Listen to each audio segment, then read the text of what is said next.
Double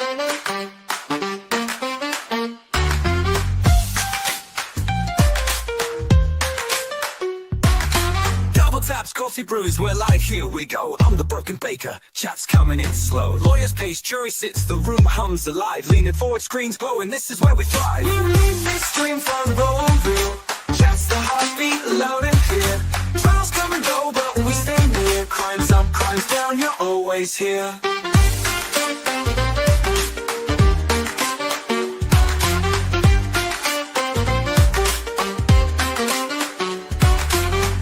Drops, lawyer jumps, tension spikes, we freeze frame, the jaw drop, chats and lower yikes. Not mocking the mess, just sharing the rush. Even silence feels like a crush. We read this stream from raw and real.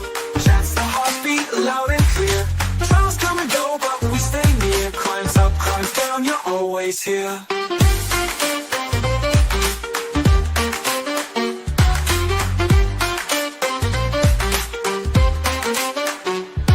So grab your mug.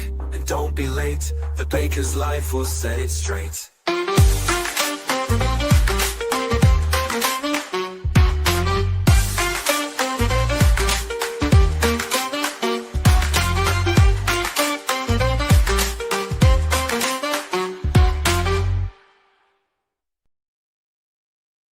Good morning all and welcome to day three in the Body in the Woods case. I thought they were going to start at the time that they said yesterday, but apparently they are starting half an hour before. So we are already running a little behind. And Carly, we did it as part as day 2 yesterday. He was found guilty on all counts. Sorry, we are a little late, but we're going to catch up. The rainfall in the Waukesha, Pewaukee area was today at 2 p.m. Eastern. 0 inches. On August 25th, 2022, the rainfall in the Waukesha, Pewaukee area was 1.39 inches. On August 28th to 29th, 2022, the rainfall in the Waukesha, Pewaukee area was 0.34 inches. There was no other rainfall in the Waukesha, Pewaukee area between August 15th through September 9th, 2022. Again, those are agreed upon facts that the district attorney and the defense have stipulated to. All right, your witness. The state will call Katie North. Please swear the testimony you're about to give this matter before the court shall be the truth, the whole truth, and nothing but the truth, so help you God. Yes. All right, have a seat, please. Tell us your name, please, Caitlin North. and spell your first name. Caitlin is K-A-T-E-L-Y-N. And just common spelling, North? Yes. Okay, thank you. You're welcome. Go ahead. Thank you. Ms. North, in September of 2022, where were you employed? I worked for Delafield Dental. And where is Delafield Dental located? It is in Delafield, right off of 94. And what is Delafield Dental? It's a dental office. It's one of KDP's, I think they have 7 or 8 locations. How long had you worked there in September of 2022?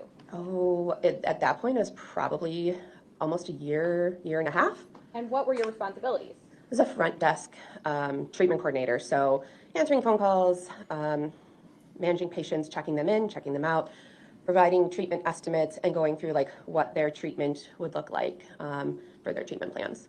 When you were working there, was it also your responsibility to make reminders to patients of their appointments? Oh yeah, that was one of our daily things, is if a patient hadn't confirmed their appointment through our automated system, then we would call to remind them of their appointment and then just make sure they were confirmed coming in. Okay. So. You said if they didn't confirm through your automated system, what was the process to remind a patient of an appointment? Yeah, so we had just an automated system. So pretty much 2 weeks before your appointment, you'd receive an automated text message that would say, you have an appointment with Delafield Dental and such date and such time. And then 5 days beforehand, you'd pretty much receive another one, if you didn't confirm that first one. So it'd always say please send a C to confirm. And so if by the time 2 days before your appointment, you didn't confirm, we'd start calling. And then if you didn't arrive for your appointment, we pretty much give you a little window. And if you hadn't confirmed and you hadn't showed up, then we'd call and we just see if you're on your way.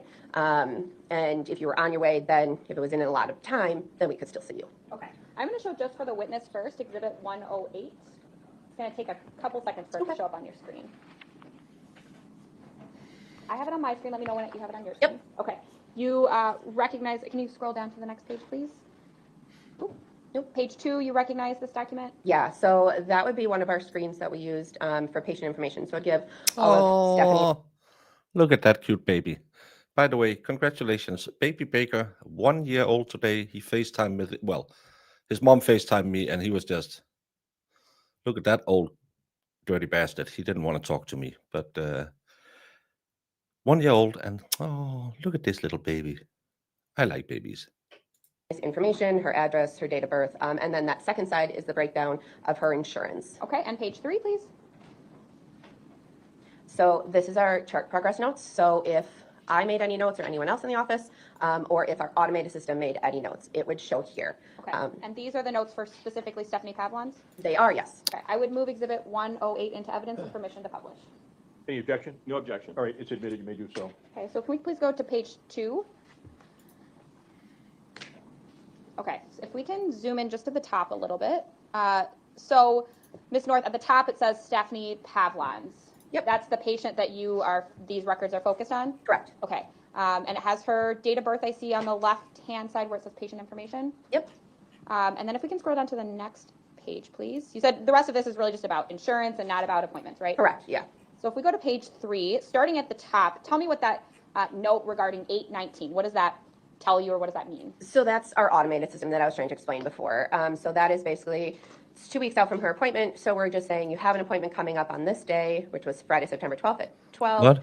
But our office at that time was going through a big remodel. So it's just saying exactly where you could park and how to get into the clinic. And that's just a reminder. Okay, so that message, is it a phone call or a text message? That is a text message. And that is sent to her on August 19th of 2022? Correct. And her appointment was scheduled for Friday, September 2nd at noon? Yes. All right. And then what's that next entry on August 30th? So that would be the one where you can confirm from. So Mang that's tak, saying mang tak. you have your appointment coming up on Friday, September 2nd at 12. Please. It's because they started half an hour before I thought they would be starting, and half an hour before it was scheduled to start. So we are a little behind. Text a C to confirm. And then if she were to text a C to confirm. Oh, is it Mspire's birthday as well? Congratulations, Mspire, and thank you for spending your birthday with us. We'll try and make it as positive as possible.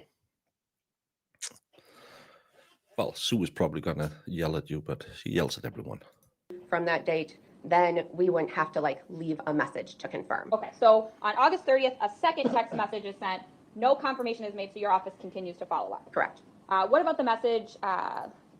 Then you see a couple entries on September 2nd. What are those telling you? Yeah, so that first one that has a little note where it says unscheduled appointment 12 p.m.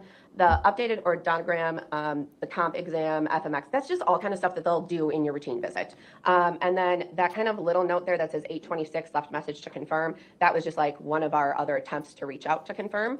And then as you're going through, all that red is what was treatment planned. Okay, So I want to ask you about the left message. Oh, congratulations. Well, that's even better than having your own birthday. And imagine having the same birthday as Baby Baker. If you're up for it, Danish, Australian marriages have worked before. If she has a pretty dowry, we can figure something out.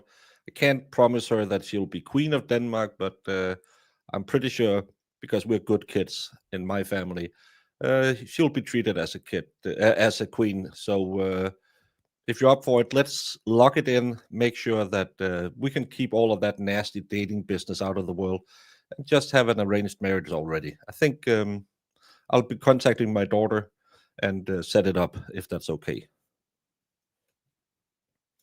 For confirmation. Would that be a phone call or a text message? that would be a phone call. Okay, so on Yep. August 20th, so she would have received a text message on August 19th, Yep, a text message on August 30th, yep, and then she would have received a phone call on August 26th. correct, And none of those were confirmed. correct. All right, now if we can scroll down a little bit, I see in black there's a notation for 9/2 missed appointment. Tell me about that. Yeah, so that's basically saying that at 12:10, she still wasn't there, so we switched her appointment to then mark it as a missed appointment, an unscheduled appointment. And then you'll see that I had then, in the yellow, broke the appointment because she wasn't there, marked her as that very last line, NCNS, left left message at 12:10 means no call, no show. And so I left a message for her at 12:10, just basically saying like, we had you scheduled at 12. You're not here yet. Are you on your way? Okay. The next exhibit I'm gonna have you listen to is exhibit 109. I'm just gonna play a short clip to see if you recognize the voice. I'll let her know. Thank you so much, Inspire, and I'll be contacting you in 18 years, and we'll figure it out. And that makes 3 babies born today. My grandson is 1 today, as well as baby Baker. Oh, congratulations. It's baby day. Yay. And only 2 days before Halloween. Oh, isn't that fantastic? Nothing is as cute as grandbabies. They're way better than your own babies.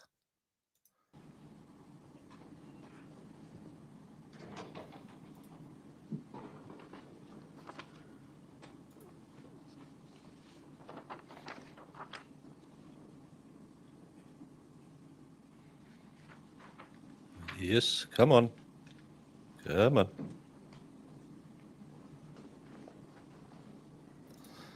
Well, she's normally at a dentist office. Stephanie, this is Katie calling from Delafield Dental. I was just... Is that your voice? That's me, yeah. Okay. So I would move exhibit 109 into evidence and permission to publish. Any objection? No objection. All right, 109 is admitted. Can we go back to the beginning, please, Ms. Cussy? This message is for Stephanie. This is Katie calling from Delafield Dental. I was just calling to let you know we look forward to seeing you this coming Friday, September 2nd at 12 p.m. for your new patient appointment. Again, that is this coming Friday, September 2nd at 2 p.m. Thank you, Stephanie. Have a great day.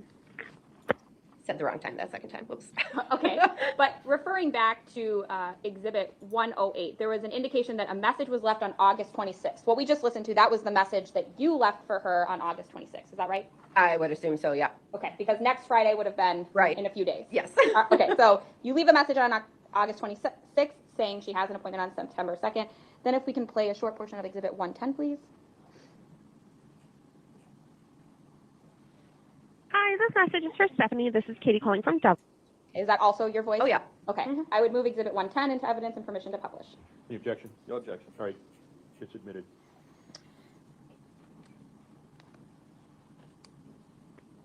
Hi, this message is for Stephanie. This is Katie calling from Delafield Dental. We had you scheduled today for your new patient appointment at 12 o'clock. The time is now 12:10. We're just calling to see if you were on your way or if we do need to go ahead and get that appointment rescheduled for you. We can see you up until 12:15, so if you are on your way, please go ahead and give us a call back here within the next 5 minutes. And if not, then just give the office a call to reschedule. Thank you. Bye-bye. Okay, Ms. North, so that message you left for her on September 2nd. Correct. And ultimately, based on these records, she did not show up for that appointment. She never called to reschedule? Yeah, correct. Okay. And if she had called to reschedule, would that be listed in those notes on exhibit 108? It would have, yeah, because then we would have taken that missed appointment that I broke and created a... I didn't want to say it, but it was the most annoying voice I've heard in a long time. And imagine getting 3 messages from her. I would just never go to that dentist office again. new appointment. So then it would have had like the new date with all of that stuff in red listed again as treatment planned. So based on the records from Delafield Dental, Ms. Pavlon's never had contact with the Delafield Dental office following that missed September 2nd appointment. Yes. Okay, thank you. I don't have any other questions. No questions, Your Honor. All right, thank you very much, ma'am. Thank You're you. excused. Standing and raise your right. All right, please be seated. And if you could tell us your name, please. Chris Johnson, S-O-N or S-E-N? S-O-N. All right, thank you. Go ahead. Good morning. Good morning. Please begin by telling us how you're employed. I am the Chief of the Office of Crime Scene Response for the Wisconsin Department of Justice, Division of Forensic Sciences, also known as the Wisconsin State Crime Lab. How long have you He kind of looks like the dad from Elf. If you didn't know anything about him, don't Google him.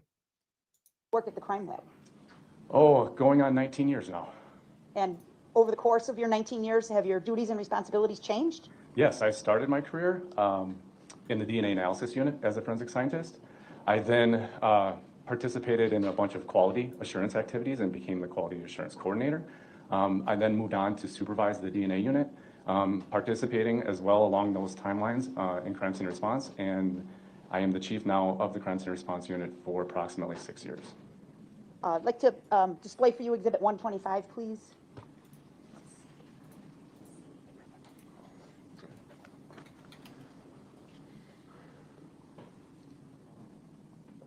Is 125 on your screen, sir? It is. And do you recognize this document? I do. Please describe it. This is it's my statement of qualifications. So everybody at the lab that's a forensic scientist or anybody that's in management, we're required to create one of these. So it's a statement. Maybe he that doesn't shows look my so much employment like history him. of the different Now I see positions him and the again. principal duties for those positions. And you believe this is a true and accurate representation of your professional experience? It is. Okay. Move to admit 125, Your Honor. Any objection? No objection. It's admitted. Thank you. If you could just briefly describe your education, your formal education before you started, or maybe it was at the same time of your employment. I don't know why I thought this was the same guy. Don't look this guy up. If you want to learn about a very horrible person in Hollywood, this is the guy. Everyone's favorite dad on Elf, and an absolute horrible person behind the scenes. This is not. It's not the one I thought about. Sorry. At the crime lab. Sure. I have a bachelor's of science degree from Marquette University in biological sciences. And throughout the years, throughout the course of your employment at the crime lab, are you required to maintain continuing education? Yes, as a accreditation requirement, the Wisconsin State Crime Lab is accredited. As a requirement, we are mandated to do continuing education credits on an annual basis. Oh, yes, it is. And specific to the crime scene response unit, you have particularized training in that field? Yes, we have a pretty comprehensive in-house program. It was Family Ties. Sorry. I knew it was some 80s TV series. It's the guy who raised Alex P. Keaton.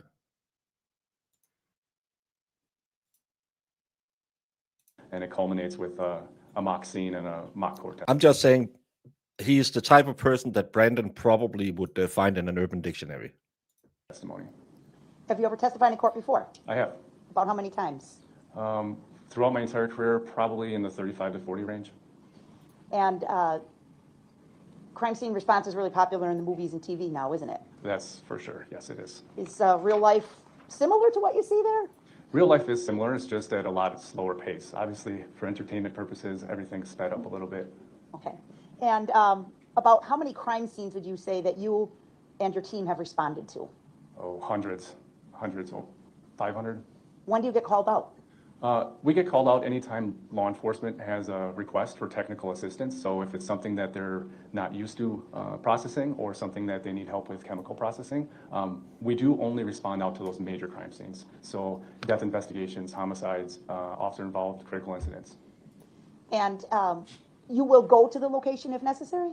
Absolutely, yes. We will go ask for an address or ask for a location where certain items may be, and we deploy a team to go process those, whatever may be there.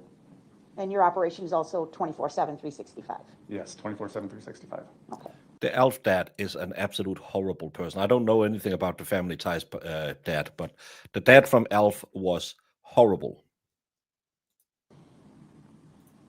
Any further voir dire of the witness, Mr. Ward? It's because this is the same. It's the same courtroom or the same courthouse that Del Brooks was found guilty in. It's the same lead prosecutor who found Del Brooks guilty. So a lot of them will be the same. Or Mr. Galaviz? No. Thank you. I'd like to now ask you about the date of September 20th of I'm 2022. Do you recall being asked to assist the Waukesha County Sheriff's Department with an investigation on that date? I do recall, yes. Yeah, you and the crime scene response team. Correct. Me and one other individual responded to the secure facility where this vehicle was stored. So you were specifically asked to search a Yes. vehicle, is that correct? That's correct. Okay. Just 1 second, please. No, they just had a dentist assistant, a dentist All right, receptionist I'm going to show you a series of photographs, Mr. talking Johnson, about and ask you she to missed an describe, appointment. what we can see in these Jackal. photographs, please. By way of previous agreement, Your Honor, we're going to request permission to publish. Okay. So Exhibit 48, please.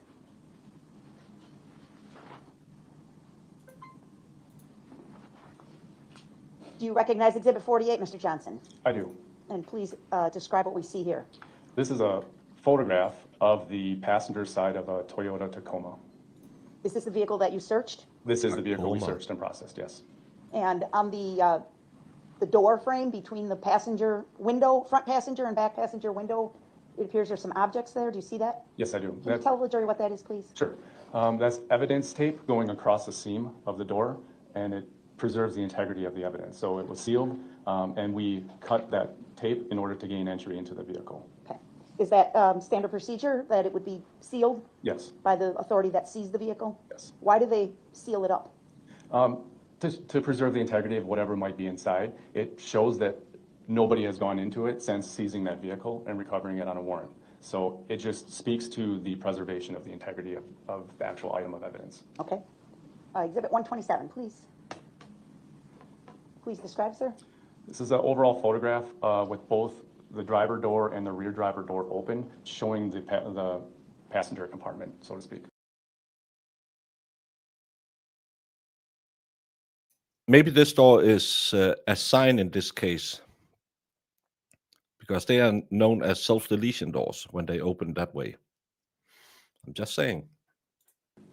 So is it, appears to be like an extended cab? Yes, extended cab, yes. Is there a back seat? There is a back seat, bench seat. It's currently, I believe it's folded up, so you don't see the seat bottom. Did you do that? No, That's how you found it? that's how I found it. This would essentially be when you first opened the doors, this is how it looked inside from the driver's side. Correct. The way in which we go about is we'll photograph 360 going around the vehicle. We will process anything on the outside of the vehicle that we deem necessary. We open the doors, and everything is the way that we encounter it. We photograph it again 360, and then we devise a plan on how we're going to go about searching and processing the vehicle. Okay. 128, please. Please describe. Overall photograph, similar to the previous photograph, but this one actually shows the passenger door and rear passenger door showing the passenger compartment. 129. Please describe. This is the bed of the truck with the tailgate down, showing those items that are in the bed of the truck. Again, as you found it when you opened the tailgate. As we found it, yes. So you said after you photograph everything, you then kind of devise a plan on how to go about searching the vehicle, correct? Correct. What did you do in this case? So part of our main job is to preserve the integrity of the evidence, and this is done through a mechanism called crime scene approach, crime scene assessment, and development of a processing strategy. So vehicles are inherently set up as a very easy way to search. They're set up as zones. So our search method was a zone.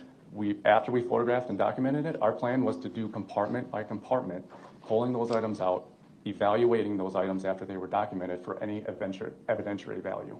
And if it was deemed evidentiary value, they were collected. Now I'm going to ask you to focus the part of the search that involved the footwell of the passenger seat, okay? You remember searching that area? Yes, I do. All right, I'm going to show you a series of photographs involving the passenger footwell. Exhibit 130, please. Is this the how the footwell appeared before you disturbed anything inside the vehicle? Yes, that is. Okay. 131, please. What do we see here? Lifting up the foot mat that's in Oh, the is this footwell, the note he said? we see a piece of white styrofoam-looking sheet of something, and then there's a piece of paper underneath it. There's also a hammer that's underneath the foot mat, as well as some rocks. Okay. Exhibit 51, please. What do we see here? After lifting up that white foam piece, we can clearly see that there's a yellow sheet of paper with some handwriting on it. Okay. 132. What is this? It's a closer up view of the actual how the piece of paper was. You can only see a portion of the handwriting that's on it, but that's just a close-up photograph of it. Was the paper? The way my parents wanted me to get a job so I could get a car. What the hell is this? This is supposedly he said he found this piece of paper about how she hated everyone. Something with a phone. The passenger doors or the rear doors opens backwards, and it's just called suicide doors. I don't know why, if it's easier to fall out of the car that way. It's really easy to get kids in. I have suicide doors on my car. It's really nice when you have to place car seats in the back. No, he was just a homosexual who was really fond of the national product from South Carolina's mountain regions. And I think he got the heavies by banging a lot of people.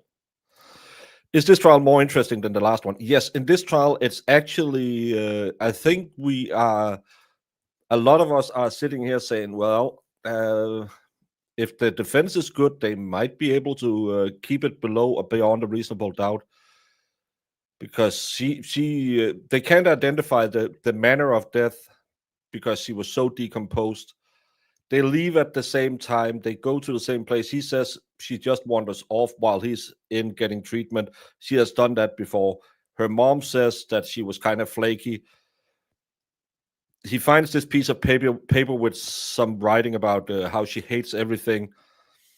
So there's some things where you could say, hey, maybe they can swing it. Maybe you can raise enough reasonable doubt. This is a thinker case. It's not just that, well, that MFR is guilty.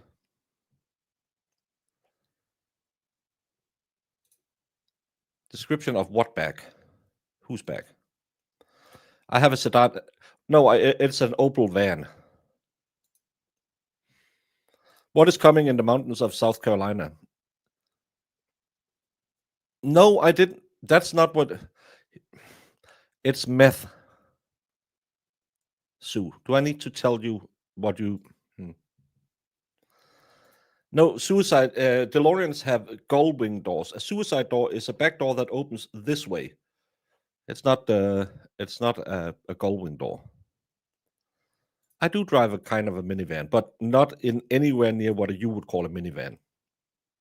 Folded in half like that when you found it? Yes, And it appears there's some wrinkles or some crumpling of the paper in the bottom right corner, is that right? it does appear that way, yes. And that's how you found it? That is exactly how I found it.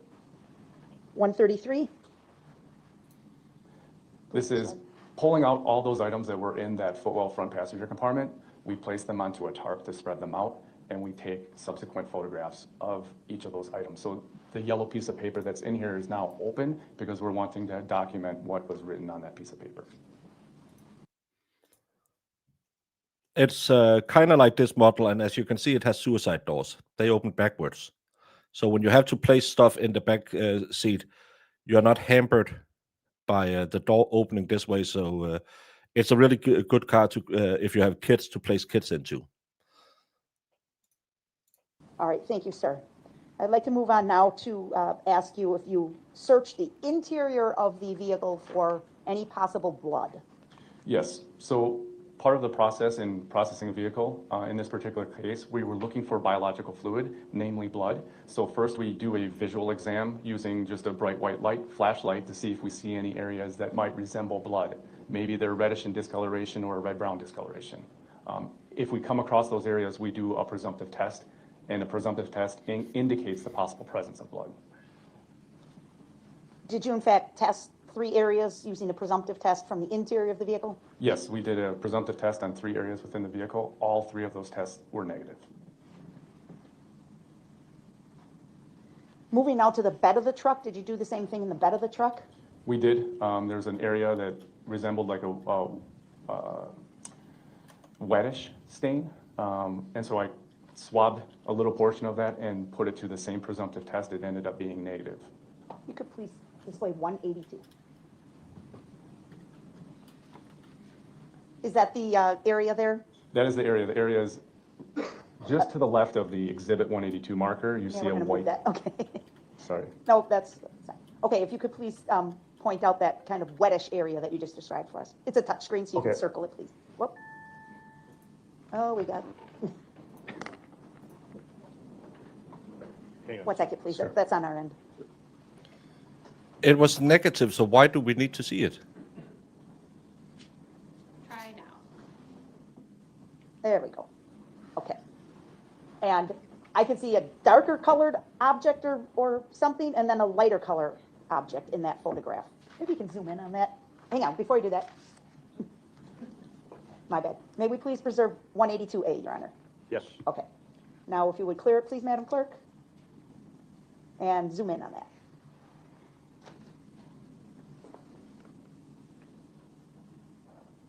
Okay. Go ahead and describe this for us again, please, Mr. Johnson. So the white piece in here I underlined that white. It's a label, it's a sticker that has a scale on it. So we put that down when we see stains so that we have visual representation of how large that stain appears. So the stain that was tested was actually this darker stain right here. You used a presumptive test? That was a presumptive test, yes. What was the result? Negative. Okay. You could zoom back out, please. Or, I'm sorry, preserve 182B, please. Sorry.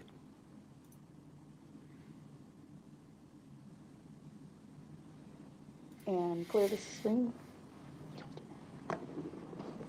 Okay. Was this the condition of the bed of the truck once you removed all the items? Yes. Thank you. Did you also use any other substance to attempt to search for blood in the bed of the truck? Yes, so yes, we did. We used luminol, and luminol is a solution that helps visualize latent blood evidence or potential evidence. Latent meaning it's not visible to the naked eye. So we use a chemical that in the presence of potential blood reacts with the iron that might be in the blood and produces a fluorescent glow. And so it's done in complete darkness, and we're able to photograph it if there is faint fluorescence.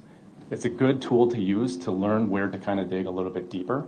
So again, it's a chemiluminescence. It's a fluorescence. Was there any illumination in the bed of the truck? Yes, there were areas that had a very faint fluorescence, and due to that, I decided to pretty much swab the entire surface of the bed of the truck to be able to collect any potential DNA that might be there. How did you do it? Seeing that the size of the bed is far too large to just take one set of swabs, I sectioned off the bed as upper driver side, upper passenger side, center of it. So in all, I took approximately 8 sets of swabs of the actual surface of the bed of the vehicle. How about the interior? Yes, it would, but they also forget to mention it'll also show up if you use certain cleaning chemicals. Of the vehicle? Did you collect any swabs from the interior of the vehicle? Yes, we did the same luminol test, that the chemical that I talked about. We applied it to the front passenger seat, and we collected one set of swabs from the front passenger seat as well. Did you do a presumptive blood test on that stain on the front passenger seat? Yes. What was the result? That was negative as well. Despite the negative on the presumptive test, you still collected the swabs? Yes, because the chemical luminol test showed very, very faint fluorescence. Okay. Thank you, sir. Those are all my questions. All right. Cross-examination. Thank you. Mr. Johnson, luminol will illuminate for multiple substances, not just blood, correct? That is correct.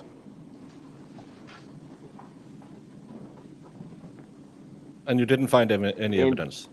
How long have you been basically with the Wisconsin State Crime Lab?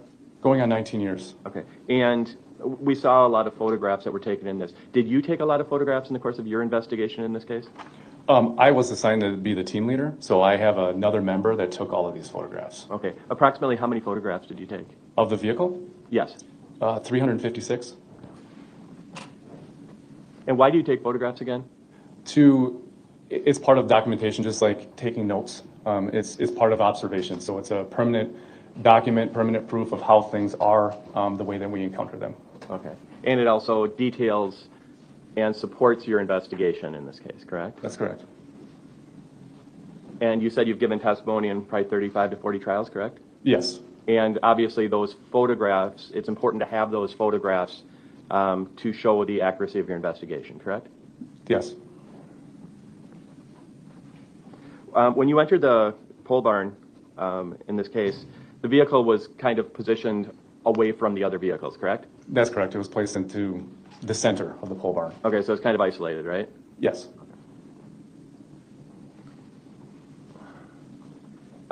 Did you examine the exterior of the vehicle, is that right? Yes.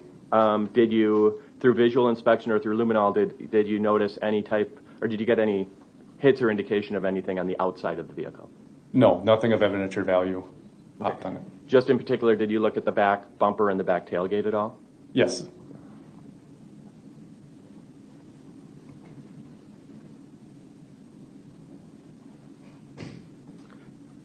I saw you in your, you're a member of the Midwest Association of Forensic Sciences, is that right? That's correct. Okay. Are you familiar with the National Institute of Standards and Technology? I'm familiar. Okay. What is that organization?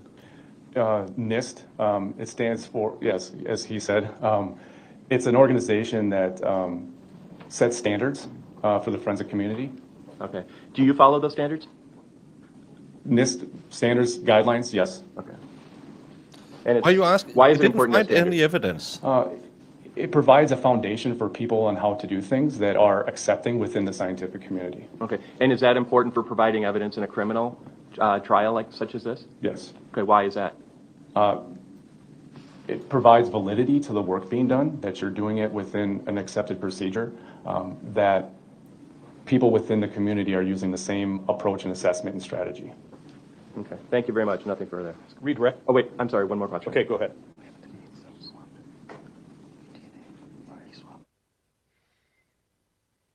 Oh, Confirming you, the 8th.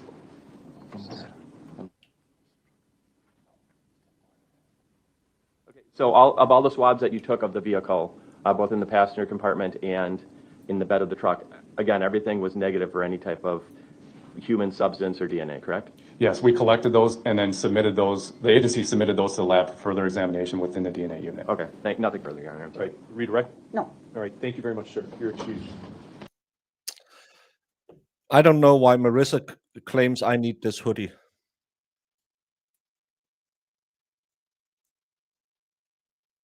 I am the one who's never in drama. Stephanie Klein, Your Honor. Good faith. I do. Stephanie Klein, Spell the last name, please. K-L-E-I-N-E. Thank you. Morning, Ms. Klein. Thank you. How are you employed, ma'am? I'm employed at the Wisconsin State Crime Laboratory in Milwaukee. And what 2 days capacity? ago. I am a DNA analyst. How long have you worked there? 14 years. Have you always been a DNA analyst at the lab? Yes, I have. I'm going to display for the witness only, please, Exhibit 111.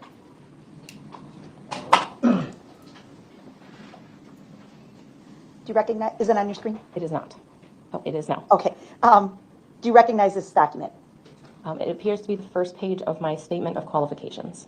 All right, and if you look over on the right-hand side, you can see it's a total of a 4-page document, is that correct? Correct. And is this a document you completed? Yes. What's the purpose in creating this document? This states my qualifications and trainings that I've attended throughout my employment at the Milwaukee State Crime Laboratory and any jobs that I've held in the field prior. So can you please tell the jury what your formal education is? Yes, I received my Bachelor of Science degree in Forensic Chemistry and my Master of Science degree in Forensic Science, both from Marshall University. Have you always worked at the Wisconsin State Crime Lab? Yes, I have. So upon graduating from graduate school? Yes, Okay. And you told us you always worked in the DNA unit, correct? that's correct. All right. And have you ever analyzed a sample of an item presented to the lab to attempt to identify or detect DNA? Yes. How many times? I issue over 100 cases per year, so hundreds of times. Have you ever testified in court before? Yes. How many times? This is my 64th testimony. And there are certain procedures that the lab follows when you receive an item from a law enforcement agency and you're asked to analyze it for DNA, correct? Yes. We hear a lot about DNA in the news and in the movies these days. Can you give the jury a really easy to understand explanation of DNA and how it can be obtained from various items or what the source of DNA may be? Yes, so DNA is typically referred to as the blueprint of life. It tells your body what it's going to be like and look like, and it is the same in all of the nucleated cells in your body. You get half of your DNA from your mother and half from your father, and it does not change throughout your lifetime. Your DNA profile is unique to you, an individual, with the exception of identical siblings. And what can be some sources of DNA? DNA comes from any nucleated cell in your body, so any body fluid like blood, semen, or saliva, as well as any other types of cells like skin cells. Were you asked specifically to work on a case from the Waukesha County Sheriff's Department under the name of Stephanie Pavlons? Yes. Please display for the witness only Exhibit 112, which is report number 4.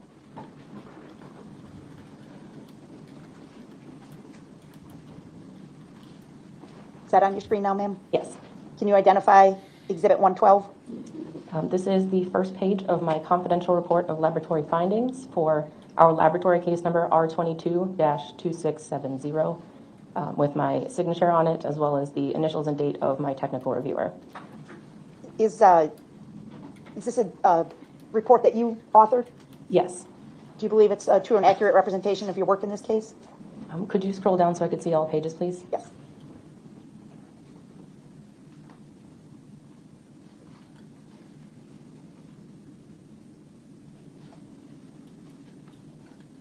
Yes, it is. Move to admit 112, Your Honor. Any objection? No objection. 112 is admitted. Please publish of the jury. All right, so I'm going to ask you, Ms. Gussie, to scroll to sort of the middle of the page there. And thank you. So, Ms. Klein, you documented the items that were involved in your DNA analysis for this case on this report, correct? Yes. And it's items A through I, correct? Yes. And they were all swabs, correct? Yes. Collected from a truck. That's correct. Okay. And you do some initial screening of the swabs, is that correct? Yes. Was every swab analyzed? Yes. Or every item, I should say? Yes. Every item was cut and processed. Okay.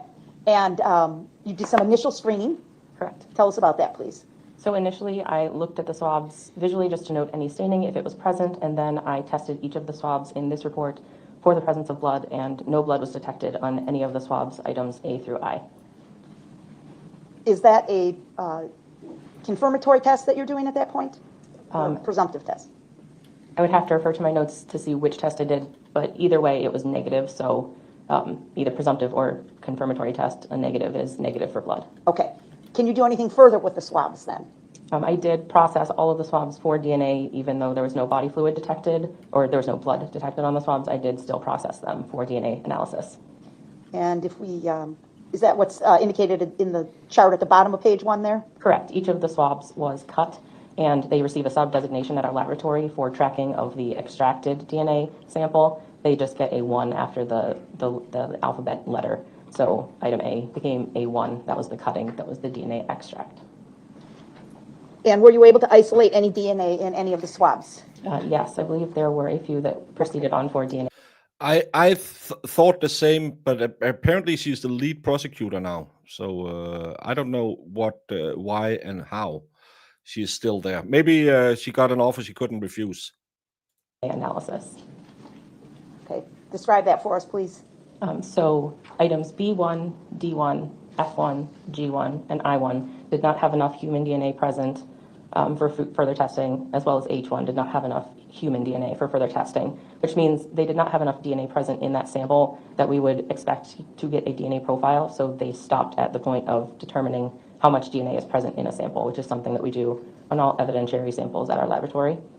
However, items A1, C1, and E1 all had enough DNA present for further testing.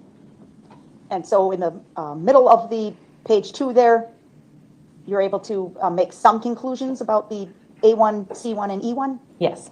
Please describe that for the jury. So for item A1, which was front passenger seat swabs, I obtained a 2-person mixture that contained at least 1 male individual. And that was then interpreted, and I didn't have any standards from a known individual at this time, so there were no comparisons done. And we'll get to that later in your testimony. Yes. Okay. Keep going with C and E, please. So item C1 was the left lower driver truck bed area swabs. Again, a 2-person mixture with at least 1 male individual, and that was suitable for interpretations. For item E1, which was the center upper driver truck bed area swabs, I obtained a low-level partial profile, which was not suitable for comparisons just because there was a limited amount of genetic material present in that profile. So you mentioned that you didn't do a comparison because at that point you didn't have standards from known subjects, right? Correct. Explain what that means to the jury, please.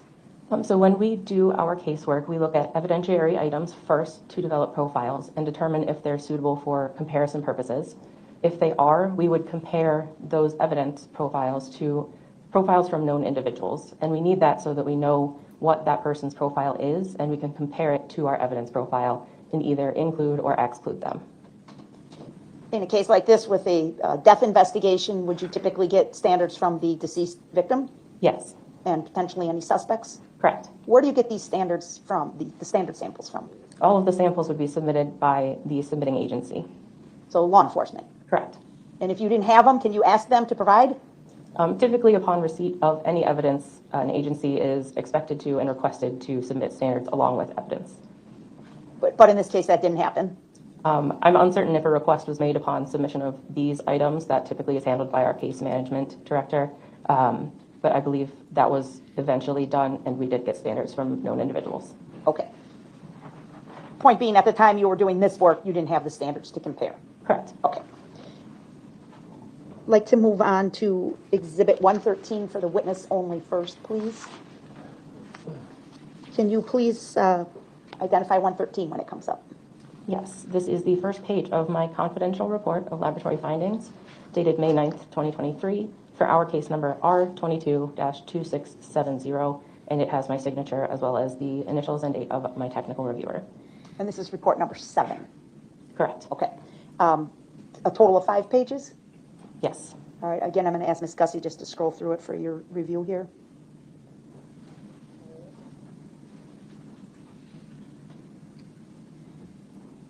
Yes, And you authored this report as well. I did. Do you believe this is a true and accurate copy of your report? It is. Move for admission of 113, Your Honor. Any objection? No objection. 113 is admitted. Okay, please publish for the jury. And if you could scroll to the middle of the page so we could see what items we're working with here. So additional items were submitted to the lab for testing, correct? Yes. And I want to focus your testimony here on items K and L. Okay. Okay. And what did you designate as item K to be? Item K was a disposable scalpel. And item L? Item L was a handwritten note.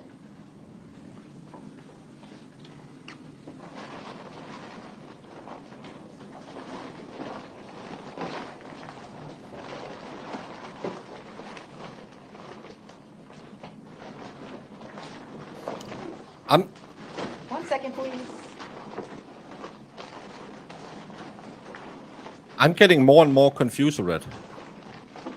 So there's no blood, and the DNA they find in his truck is male DNA. First, I'm going to show you Are what we is the marked back- report here as State's Exhibit. Are we back at the, hey, did you know they found a hair belonging to John O'Keefe in his girlfriend's car, on his girlfriend's car? The brave little hair that could. If this is the same, I'm getting Zachary Anderson vibes off of this case.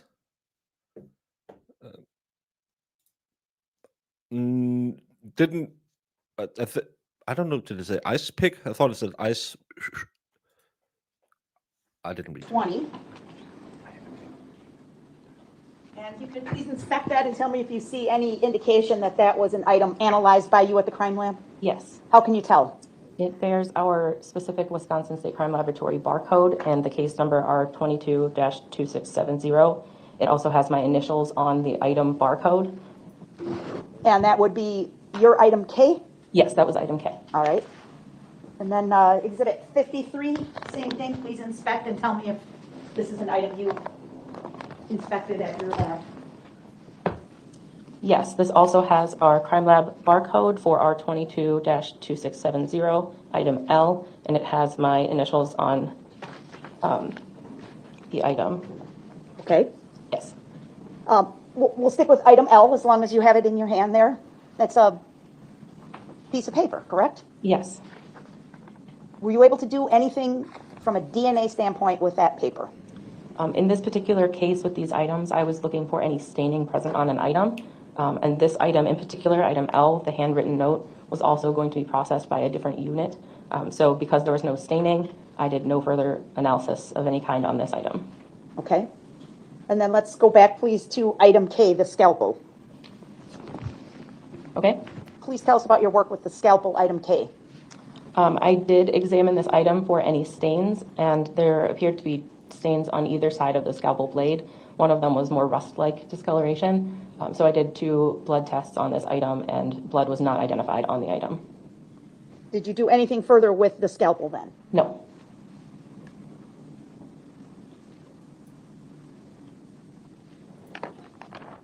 All right.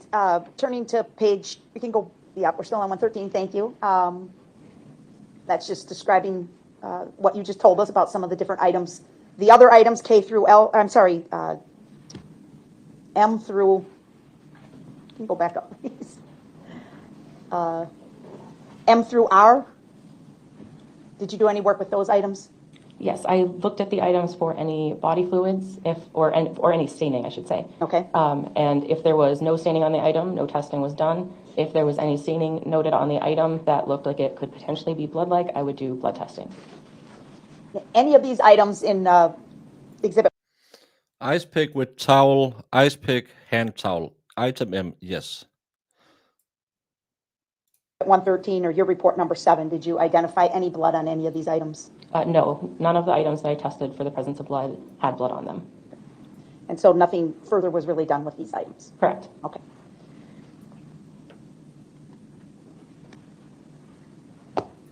One second, please. Well, I didn't like the way they were asking the questions before. It's kind of If you could, Ms. Gussie, scroll Gave down him then to some the more, bottom of page 2 even of though he didn't exhibit have anything. 113. Yep, right there. So you go on in this report to talk about some further work you did with the standards were now available to you, correct? Yes. Okay, and these would be just, I need to see a little bit more of the top of that. his DNA with someone There we else's go. Okay. DNA is You on the received front items seat. U and V, Yes. and those What? relate to hairs from Stephanie Pavlon's, correct? Yes. And standard, item V was a standard from Matthew Pahl. Correct. Okay, what did you do with these standards? So for the hair sample, I took And two different samplings at 2 different times to attempt to get any DNA for processing to develop a standard from Stephanie Pavlin's. However, I was unable to detect any human DNA on either of those hair samples that I took that were submitted as a standard for her. With the standard from Matthew Pahl, I did develop a single source profile for comparisons to evidence profiles that I had previously obtained. And was that useful to have that standard from Mr. Pahl to make that comparison? Yes, I would need a standard for comparison purposes, so it was essential to have. And were you able to make a comparison and do and reach a conclusion? Yes, I compared the standard from Matthew Pahl to the 2 profiles that I previously had that were suitable for comparison purposes. And how did you do that? How did you make a comparison? I used the standard to develop a statistic to show the weight of the inclusion or exclusion of that individual. That statistic is called a likelihood ratio. And essentially a likelihood ratio is a ratio of 2 different explanations of that specific profile or that data. The first explanation would be that Matthew Pahl would be included as well as an unknown individual. The other explanation would be that 2 unknown individuals made up that mixture. So it's specific to the profile that I have. What was your ultimate conclusion? So for the front passenger seat swabs, item A1, assuming a 2-person mixture, it is at least 878 million times more likely to observe the mixture profile from the front passenger seat swabs if it's a mixture of DNA from Matthew Pahl and an unknown individual than if it's a mixture from 2 unknown individuals, which is to say very strong support for inclusion to the mixture. If you learned that Mr. Pahl was the owner of the vehicle, would it be unusual to find his DNA inside the vehicle? No. And what about item C1? If you can scroll to the top of page 3, please. There you go. For item C1, I did the same thing. Assuming a 2-person mixture, it's at least 1 quadrillion times more likely to observe the mixture profile I obtained from the left lower driver truck bed area swabs if it's a mixture resulting from Matthew Pahl and an unknown individual than if it's a mixture of 2 unknown individuals, which again is to say there's very strong support for inclusion of Matthew Pahl in the mixture. Again, if it's his truck, not too surprising of a result, is it? Correct. Okay. Of all the items you inspected, you were not able to reach a conclusion that Stephanie Pavlon's DNA was present on any of the items, correct? I was unable to develop a profile for comparison purposes from Stephanie Pavlon, so I could not make any comparisons of her in any of the mixtures. I didn't have a standard. You did not detect any items with, well, strike that, from the vehicle, you didn't detect any items with blood, correct? That's correct. And if I tell you that also Stephanie Pavlon's was known to be a passenger in the vehicle, it would not be surprising had you found DNA inside the vehicle, correct? That's correct. Finally, As long as they don't find blood or tissue, which, let's say, if they found like a part of a finger or something, not just some skin follicles or something, this has some evidential value. This is my often cited, where the hell are my papers?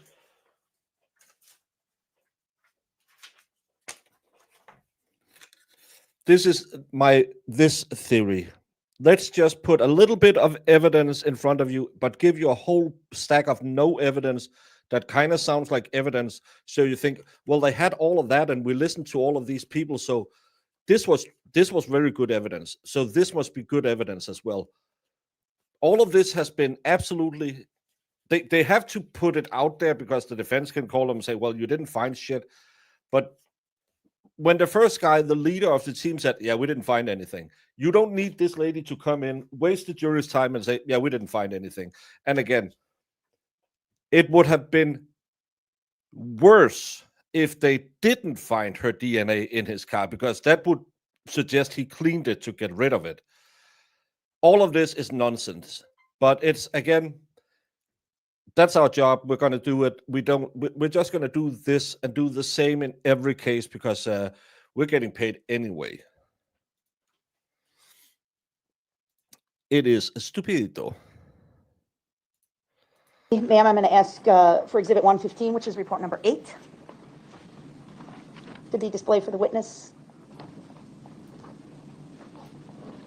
And if you can identify number 8, we'll scroll through it for you quickly.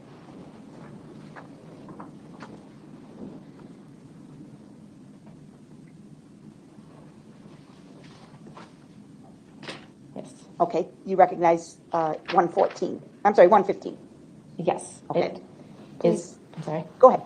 It is it's the confidential report of laboratory findings that is dated September 27th, 2024 for our laboratory case number R22-2670, report number 8, and it has my signature on it as the issuing analyst, as well as my reviewer's date and initial.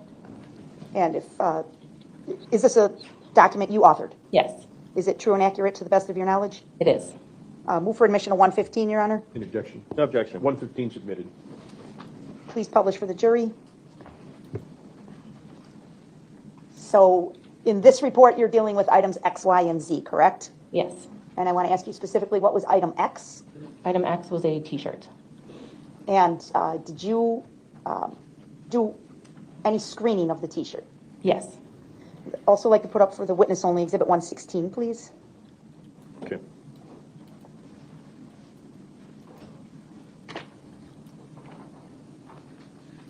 Just scroll through all the pages so she can see, please. Is Exhibit 116 a report that you authored? These are my case notes that are associated with my report number 8. Okay. And do you believe this is a true and accurate document to the best of your knowledge? Yes. All right. Move for admission of 116, permission to publish. Any objection? No objection. 116 submitted. So I'm going to ask Ms. Gussie to, stop a little bit lower. That's good. Okay. Ms. Klein, please describe for the jury your work with item X, the black T-shirt. So I examined the item. I looked at the entire item to see if there was any hairs, fibers, debris, which there was a good amount of hairs and fibers. There were some bug carcasses on the item as well. I looked under IR lighting for any absorption of light, which would indicate to me that there was possible blood present on an item. I found 2 areas that are circled on the image, and I tested those for the presence of blood. What did you find? Both of those areas had a positive blood result. Are you able to then test those areas for possible DNA analysis? Yes, I took a cutting from one of the positive blood-stained areas and processed that for DNA analysis. What did you find? I was unable to obtain any human DNA from that sample. But there's blood on that shirt. Yes. How come you can't find the DNA? So in this instance, because of the state of the item, it was still damp. It had a very strong decomposition odor. So I would assume it was in a very harsh environment. So we can still detect the heme that is detected in our hemotrace tests that would be indicative of blood.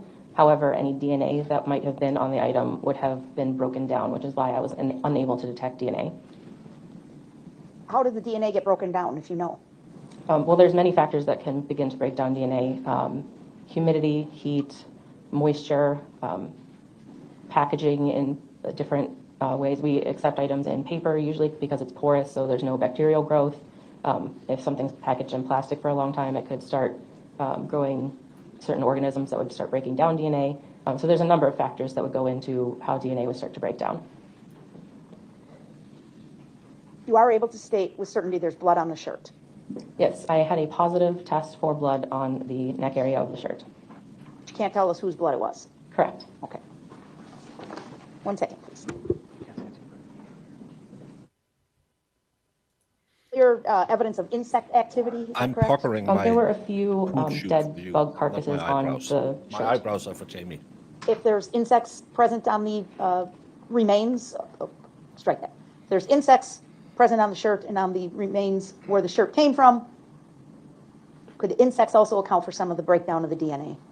To my limited knowledge, I know some bugs can start breaking down cells and DNA, but I'm not an expert in bugs in any way. Sure. Luckily, we had bug expert yesterday. All right, thank you, ma'am. Appreciate your help. All right, cross-examination. Yes, thank you. Ms. Klein, you said that you could not confirm that those specks were human blood, correct? They were confirmatory for human blood They were on the shirt. The specks on the shirt were confirmatory for human blood? The 2 stains that I tested were confirmatory for human blood, yes. Okay, good.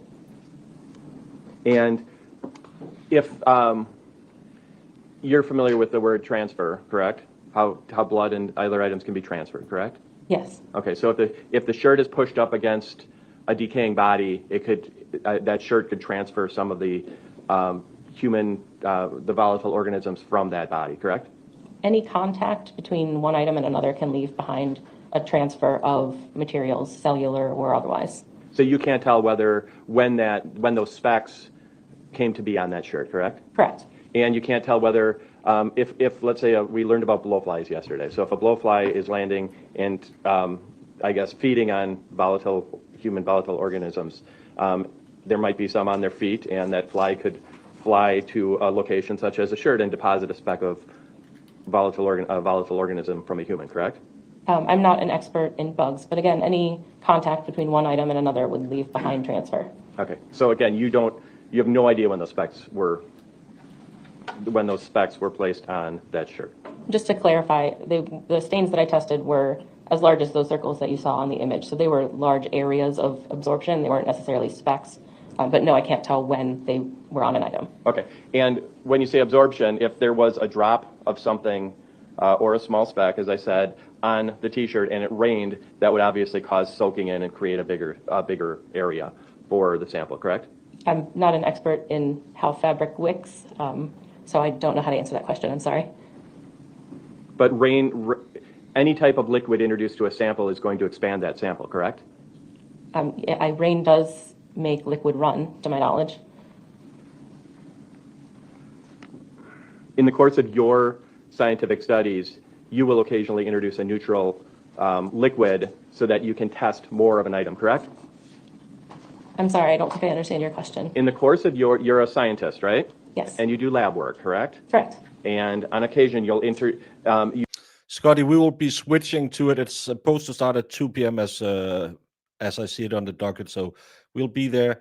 So you can always twitty twat if you need it. And remember to tell Grant when the judge said don't film anything but the lawyers, that he shouldn't be filming anything because he took photos of the rest of the courtroom.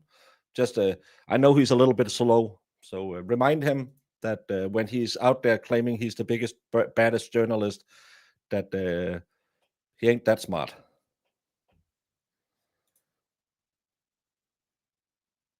Yeah, and don't run in and wave to us on the Zoom link. It'll get you in trouble. I'm 27, yes. And I have my V card, yes. when you have a small amount of a substance, you may introduce a neutral substance so that you can do further testing of an item that might be really, let's say a drop of liquid that's very tiny. You'll want to be able to test it, and in order to do that, you might introduce a neutral liquid, correct? We typically don't manipulate stains on items. We would take samples from anything and then attempt extracting those in a tube. So I guess in that instance, the neutral liquid or buffers that we use for extraction would expand that sample. Thank you.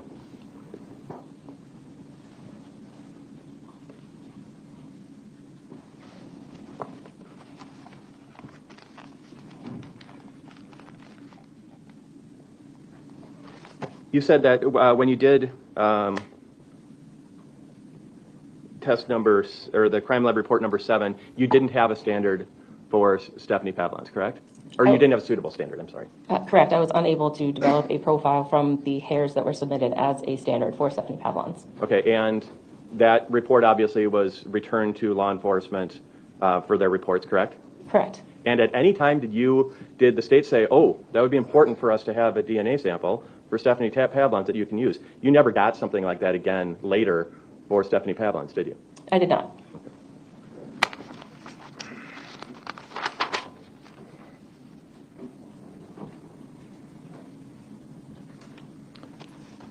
I have nothing further for this witness, Your Honor. Redirect. Yes, briefly, thank you. As to the standard for Stephanie, do you recall that a piece of her kneecap was submitted to the crime lab for analysis? No, we did not receive a piece of kneecap for analysis. Turtle Boy doesn't have it's not streamed. I never heard of a case out of New Jersey being streamed, so we can't stream it anyway. Was it brought in? I don't believe it was. To my knowledge, I do not know that. Okay. Do you know if we attempted to do that and it was rejected by the lab? Again, I'm not certain. I did know there was a kneecap, but I don't know if it was attempted to submit or not. Okay. And because the only items you were able to identify a profile on were A and C, correct? Yes. And you identified male DNA in each of those, correct? Yes. The absence of a standard from Stephanie Pavlon's would not have changed your conclusions for items A and C, correct? No, my interpretations of those two items, as well as the comparisons to the standard that I did have, are unchanged. Why is it that you were unable to develop a DNA profile from her hair sample? Again, the DNA must have been severely degraded.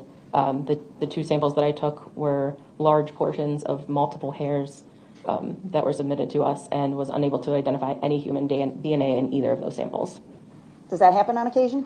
Yes, it can happen, especially in cases of severe decomposition from an individual. Okay, thank you, Ms. Klein. Any recross? No, Your Honor. All right, thank you very much, ma'am. You're Thank you. excused. I think that Thank you. The state will call Detective Dave Fine. the reason why Grant is turning to the other side is because they need Lindsay to become the victim who can grift both the anti-Aiden and the anti-Kate side. And that's why Grant is switching, because he hates Kate because she hates Lindsay. Once you get I there, remain don't standing. think there's more to it than that. I do. All right, have a seat, please. I should go to the northeast. And tell us your name, please. First name is David, last name is Fine, F-E-Y-E-N. All right, go ahead. Thank you. Detective Fine, where are you employed? I work for the City of Waukesha Police Department, How long have you been employed there? 23 years. And do you have any special assignments at the City of Waukesha Police Department? Yes, I do. What is that? So I work in the computer forensic department of our agency. which Finally, handles something all that evidence could be related to evident. digital matters, cell phones, computers, laptops, vehicle forensics, cloud data, that sort of thing. And did you have to have some specific trainings and certifications in order to take that specialty within your department? Yes, I have about a little over 500 hours of formalized training since 2012 in computer forensics, both from vendor neutral instructors, from companies we work with directly with their software, from the Secret Service. So I've had continuing education throughout my time in the unit. I also teach a little bit of it on the side, and I have certifications from several internationally recognized computer forensic organizations, and as well from vendors themselves. Do you have specific trainings or certifications related to the forensic examination of Apple products or specifically Mac computers? Yes. Okay, tell me about that. So we use a tool called, sorry, I just had a blank spare. We used a tool called Black Bag in the past. The product was bought out by Celebrite, and now called Celebrite Collector. I have training with that through the Secret Service. I use that product several times to examine MacBooks, and we also use other products to examine Apple cell phones. Okay. And in September of 2023, were you asked to assist the Waukesha County Sheriff's Department with some devices that they didn't have the ability to extract or download? Yes, I was. Okay. Can you tell me about the process of once you receive an item, whether it's from your agency or you're assisting another agency, what's the process that you go through specific to a computer to create a forensic image? So a computer, it varies depending on what kind of computer it is and what kind of protection is in place. For a MacBook, in this case, I needed the passcode, which I had, so I was able to unlock the laptop. And I turned off several settings to allow my tools to communicate with the MacBook. In one of the cases, there was a high-level security setting that was in place, but that was easily turned off. And then basically I connect the software dongle to the MacBook, and I ask the software to extract the information off of the laptop into an external drive so I can examine it further. Okay. Why is it important to complete this process in this way? What's the reason behind that? We wanted I don't want to manually scroll through a MacBook and open documents and files because I'm changing timestamps. I'm stopping our data. I'm actually making changes with it. So it is the most forensically sound process to pull the data off the laptop with the software. I'm not writing things to the device. I'm not changing data on it. In that way, I have the best piece of evidence I can possibly get off the laptop for further examination. And in this case, you were provided by Detective Schrader of the Waukesha County Sheriff's Department 4 MacBooks, 3 that belong to Mr. Marvin Pahl and 1 that belonged to Mr. Matthew Pahl? Correct. Okay. And you completed the same process for each of those 4 MacBook computers? The extraction process, yes. One of the laptops, like I mentioned before, had a higher level security setting I had to turn off, but beyond that, the extraction process was the same. Okay. And the higher level security setting, that was on Mr. Matthew Pahl's MacBook, correct? Correct. You also completed a download of a phone that was obtained from Matt Pahl on a search warrant, correct? Yes. Why did you need to examine that phone rather than just the computer in this particular case? So at that time, that particular phone was not supported by any tool in its current lock state that the Waukesha Sheriff's Department possessed. We were fortunate enough to have a second set of tools. At the time it was called Celebrate Premium, and that tool allows us to pull an extraction off of that particular phone with that particular software update without actually knowing the passcode. It basically bypasses the passcode, pulls all the data off the phone, and we were able to look at it. Okay, so different tools have different capabilities, and your department happens to have some tools and software that the Waukesha County Sheriff's Department two of them belong to someone else. All right. So ultimately, you can. This is about a woman who was found in the woods. Did her husband or boyfriend through 21 years kill her, or something else happens? They can't tell us how she died. So there's no injuries that could be discerned. There's no DNA that shows she's been killed somewhere else. Him during the interview, he seemed like he was a little bit slow in the head, but I have a ton of reasonable doubt. Complete 5 extractions, 1 phone, and 4 computers? Yes. Okay. And once you complete those extractions, is this just a file that goes on a hard drive? So each extraction was basically made its own folder, and I gave it all to Dr. Schrader on an external hard drive that he provided to me. So he had the raw data. I did not actually do any of the forensic analysis and searching of the data itself. I was just basically asked to extract it from those devices. Is it common for your department to assist other agencies in Waukesha County, Washington County, other surrounding counties, particularly on a high-profile case or a case involving a death investigation? Yes, we've done this numerous times. And your department has a number of tools that other departments do not have? Yes. I don't have any other questions. Cross-examination? No questions, Your Honor. All right. Thank What you very the much. hell? Now, 48. hang on a second. These are exhibits you already presented? Yes, they are presented with Mr. Johnson. A lot of us mean tough guys really 125 's gonna be- like babies because we like to 127. protect them. That as well. 128 through 131. Right, all those, yes. Okay, and 132 and 33. State doesn't have to So prove my motive, so understanding was that there was an agreement as to the Okay. addition of the pictures. Okay. The only thing Major. I don't have admitted, according to my notes, and I may be wrong, is 111. 111, yes. Move to. The state would move to admit. they said 2 weeks, so probably about No? 5-6 days of presenting evidence, and then Let me check this out. then time for deliberation. Normally, when they say 2 weeks, I think they intended to go like 4-5 days from the state, and then a day, maybe 2, for the defense. No, No, it was not. no, Nope. Okay. That's what we've seen in Anything other else to cases. say? no. Anything else from the defense? No, Your Honor. Okay, take a break. Thank you. This is stage 3. But again, let's just summarize, because yesterday I started to have that, what the hell? There's no DNA that kind of is a red flag, because of course his DNA is in his car. And he said in the interview, she was driving me because I had my broken foot. So, yeah, of course, her DNA is in his car as well. There was some substance that was negative for blood, but they tested anyway, and it gave no result. I'm sorry, but I'm getting the Zachariah Anderson. If you didn't watch that trial, in my opinion, that was a man who was put in prison without any evidence. He unalived the person he was accused of unaliving. Actually, that's the case that kind of made me become a crime tuber instead of being a Danish political tuber. But they used the same technique. Well, we saw a red dot that could have been blood, and sadly we destroyed it when we tried to test it. So, but they kept talking like it was blood, and I think that's one of the reasons why he went to prison, because they just made up that there was blood in the car. They couldn't prove it, so yes, it's blood. That's not how you do it. In this case, we know she had seizures.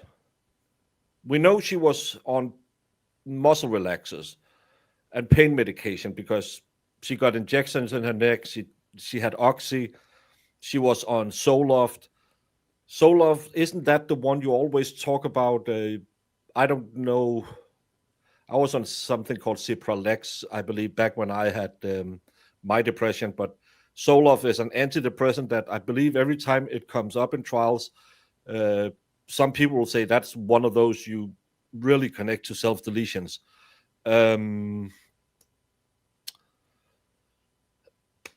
And then you have her in a wooded area next to the orthopedic surgeon or whatever it is he went to.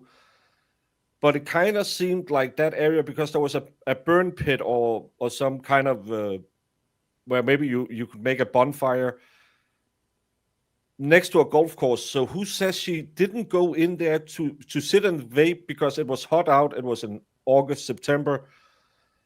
It was hot out. She wanted to sit out in the shade and vape instead of sitting in the car. So she walked over there, sat and looked out over the golf course.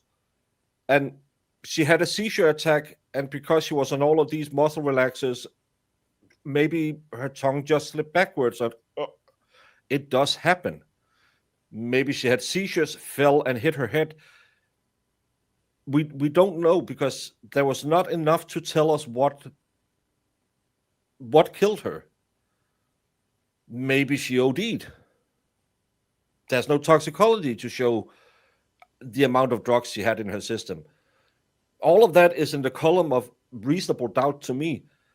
What have they said so far that indicates that he would kill her? Apparently, he has 2 girlfriends in the Philippines. But she was also going to the Philippines to meet with an uncle, just waiting for her passport. She wasn't making any money. She was on, did they call it STI or STS? Some funding. He paid her. So should money be the motive just to get out? Because he would still have to pay. No, they I don't even think they paid for the daughter. The daughter lived with the grandparents. And I'm the more I hear, there's no physical evidence. There's no evidence on the body. I don't know if apparently there will be some damning Google searches coming in. But what they have presented in 3 days to me, watching his interview, yeah, he says some stupid things, but he's also too dumb to say, I want a lawyer now.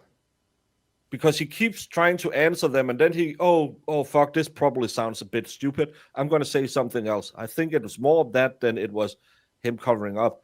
I can't see there's a motive. There's a mean. Yeah, he could have walked over, but he also had a broken leg. So he parks the car outside of the doctor's office. They go over there in the woods. He unalives her.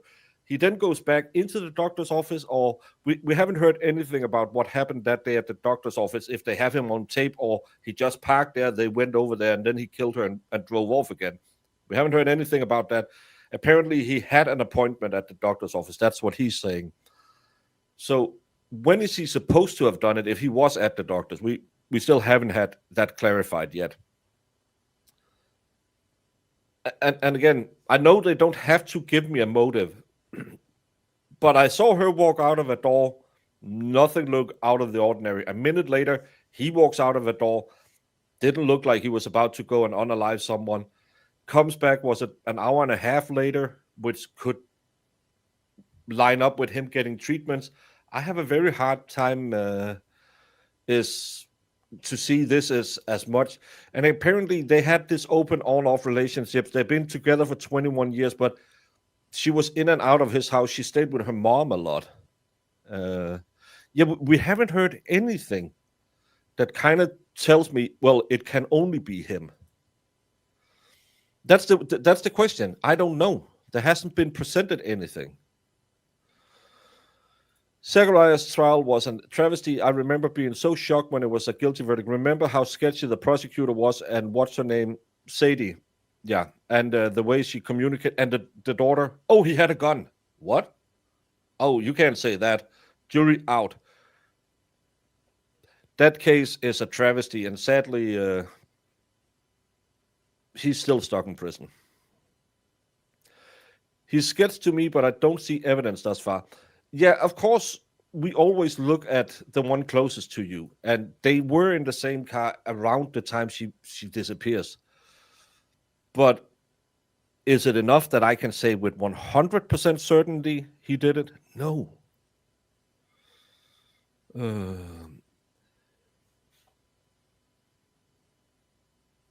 Did he, though? He talked about what happened out there. There was a big crime scene. That's what I heard. He said, were you out in the woods because he saw a big crime scene? That's how I remember he's saying it. Maybe I heard it differently. If he did it by accident, he couldn't just have moved her there. Don't see him wanting to offer her. Sounds like he still liked her. I don't think he loved her, and I don't think she loved him. I don't think they had a relationship other than maybe they potentially sometimes emotionally got together. He seemed to care for her with her medication and stuff like that, and he was very against the Zoloft. But I don't know. I don't know what's going on. Yeah, is that what's going on in the woods? Because he saw the crime scene. Because they said we're not in the woods. He said, "Well, I saw that crime scene out there."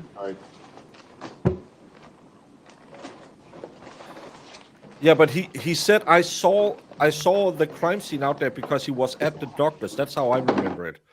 Again, I have the memory of a 78-year-old dementia patient, so I'm not sure. Thank you, Kelly DD.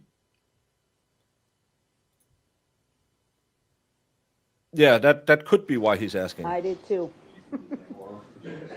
No, he had to go Between her and to a Chris- doctor. It was his doctor's appointment.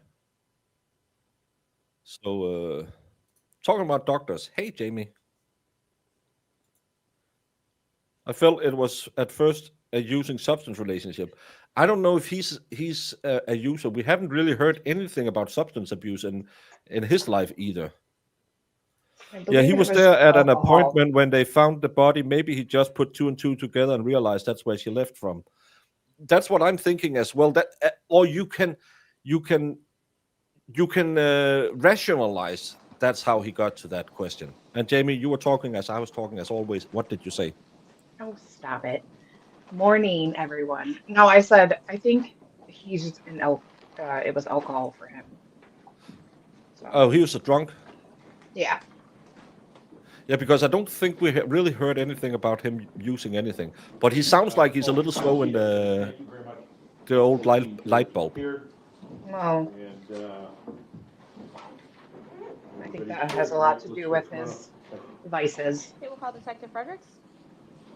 Well, Sue is mainlining crack, but she doesn't seem that hurt by it. You know, I'm told. I won't believe that, but that's what I'm told. she's gonna find you. Have a seat, sir. Thank you. And Well, I tell didn't us say your it. name, please. Brian, Brian, Frederick's. Thank you.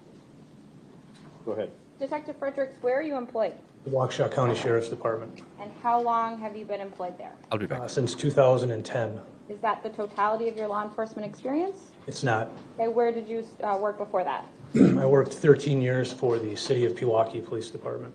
What are your current duties at the Waukesha County Sheriff's Department? I'm assigned to the Detective Bureau. How long have you been assigned to the Bureau? 14 years. And as part of your assignment to the Detective Bureau, what types of cases do you typically work in the Detective Bureau? I largely work sensitive crimes cases. Okay. Do you have a particular set of detectives that work only on death investigations or homicides? We don't have what I would describe as homicide detectives or a homicide unit. We just have detectives, and some are assigned to financial investigations, others to sensitive crimes, and then out of that group, certain detectives are assigned to death investigations. And were you dispatched to a scene on September 9th of 2022 related to a body that was located? Yes. Who else was dispatched to that scene on that day?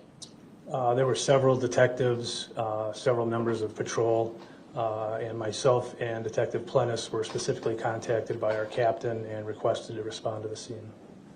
When you're asked to respond to the scene, do you know what your role or your duties within that investigation are going to be? Shortly after, shortly after arriving on the scene, our captain advised Detective Plennis and myself that this would be our investigation. When you have two detectives that are assigned as co-leads, how does that work as the investigation proceeds? Typically what will happen is we sort of split the assignments because there's a lot of work to be done. And so we sort of divvy up and decide who's going to work on what and what the other person will work on. Why is it important as a lead detective in an investigation to respond directly to the scene? What's great to get eyes on the scene and have a look at what's happening, where the victim is, and any environmental, the lay of the land, basically. Important for you to know what you see out there and how that might play into the investigation going forward? That's correct. So when you arrive to the location near OAW, was that in Waukesha County, Wisconsin? Yes, ma'am. What happens when you get there? Upon arrival, we were escorted by a deputy to the area where they had located the victim. Now, you said you were escorted by a deputy. Were there a number of law enforcement officers, detectives in the area where the body had been located by the time you get there? Yes. A lot of activity outside of OAW at that time? That is correct. A lot of squad cars? Yes, ma'am. So when you get to the area of the body, what were some observations that you made that you're thinking might be important in your investigation going forward? I noted that the victim was just lying on the ground on her back, and that she had been in advanced stage of decomposition and was largely skeletal in her head area. At the point that you are at the scene with the deceased person, was anyone able to say for certain that this was a male or a female? We were not. Why not? Because, again, of the advanced state of decomposition.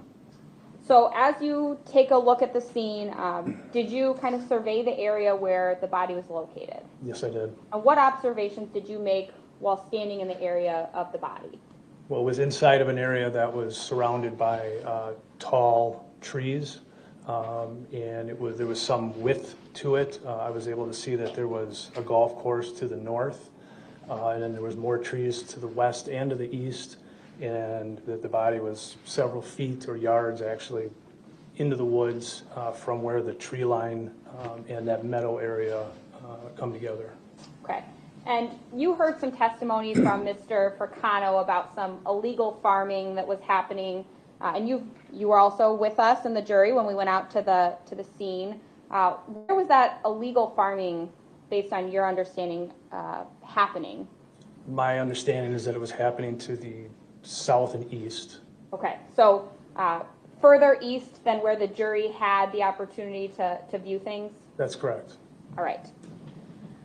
So is your first order of business in this investigation determining who it is that's deceased in the woods? Yes. Why?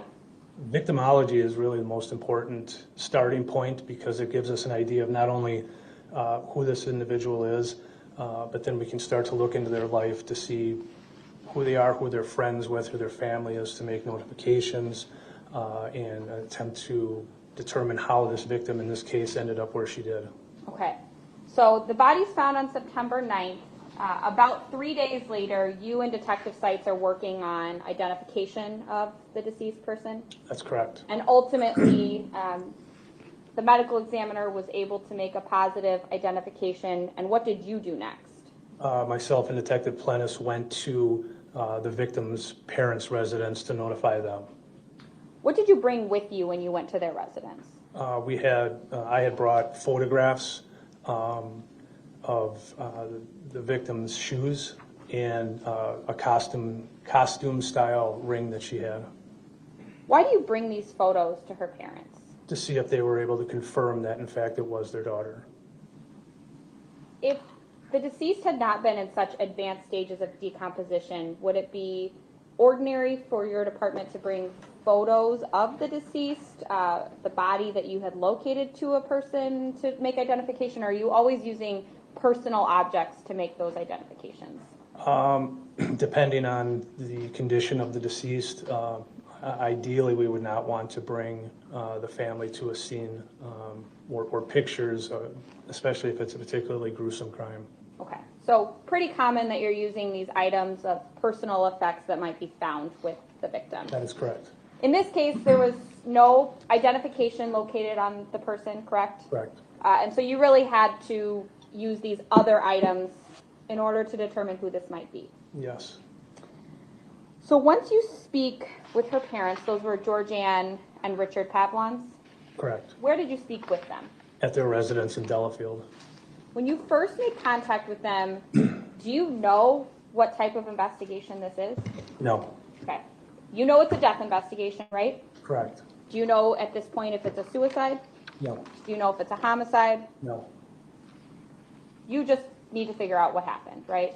We wanted to, again, confirm that this was in fact Stephanie Pavlons and notify the parents that we had found her.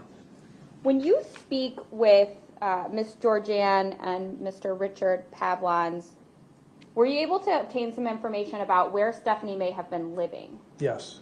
Why is that important? Because again, we can follow up to see who she may be living with, anybody else who may have some additional information as to how. It could be that he's just doing the extractions, kind of like in the Karen Reed case. Someone does the extraction, another one goes through the extractions. Yes, I know that. I'm not a big Goonies fan, so I'm not, and it's going to be expensive as hell. How she ended up in the middle of the woods.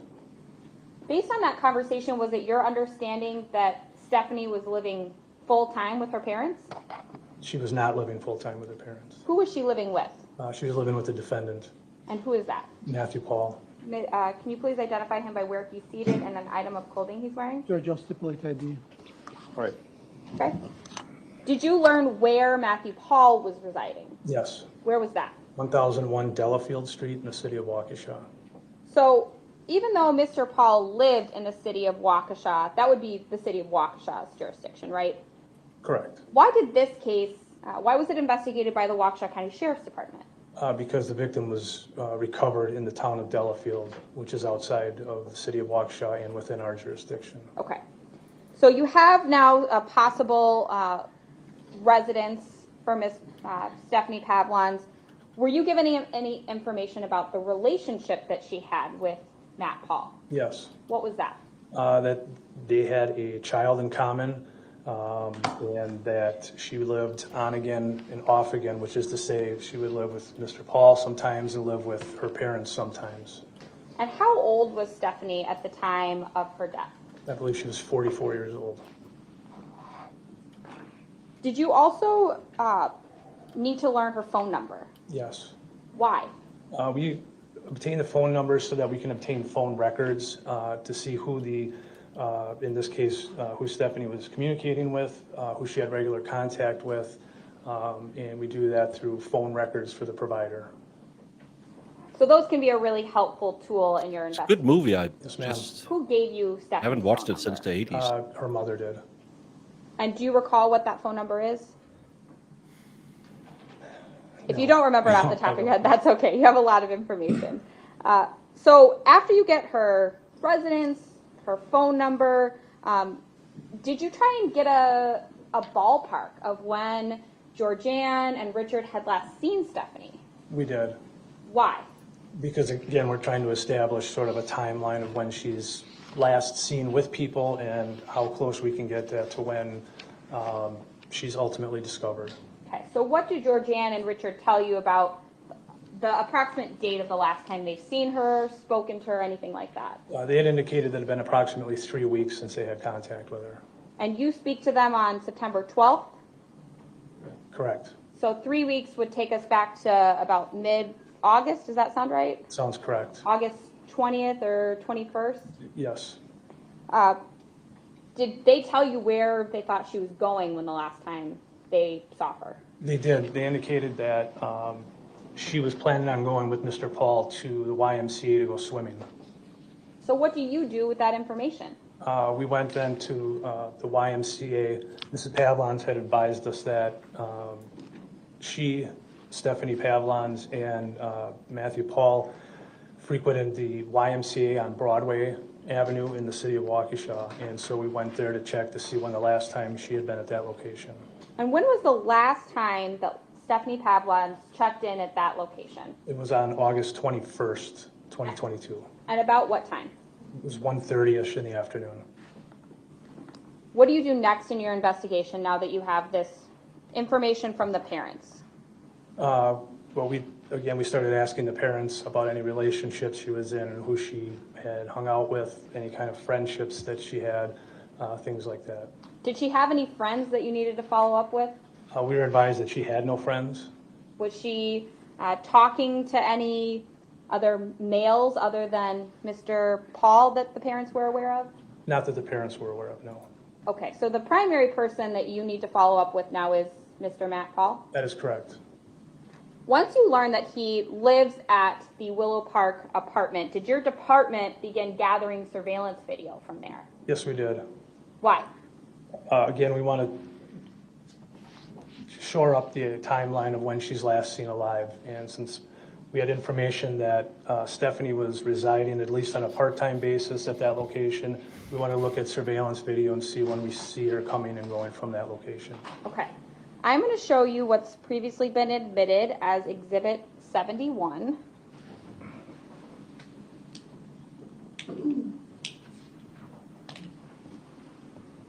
We can go to the next slide. Detective Fredericks, you assisted in putting together this PowerPoint for all these videos that were relevant in your investigation? Yes. Okay. What are we looking at here on slide 2? Slide 2 on the left is an overview or on top of type of photograph of 1001 Delafield Street. And it has the numbers 4 and 7 indicating exit doors. And the photo on the right is an outside photograph of 1001 Delafield Street, also with the 4 and 7 indicators on there. Okay. And the 7, fair to say that the door that's listed as 7 is actually in the corner of that building further to the left of the building? Yes, that's correct. All right. And what was the significance of the numbers as it related to the videos that you watched and reviewed? Those are the door numbers where we frequently saw Matthew Pahl and Stephanie Pavlons coming and going from. Okay. And the videos are listed in order, in date order by the door. Is that accurate? That is correct. All right.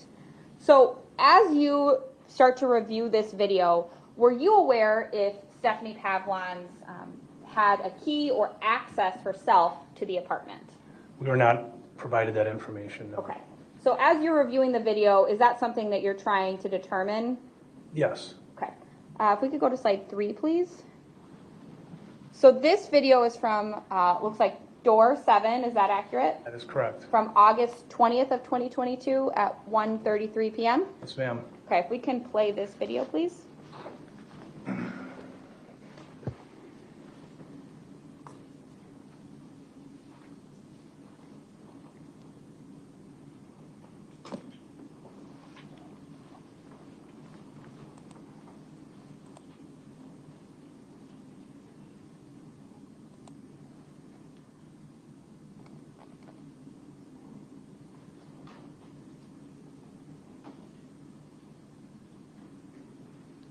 Come on.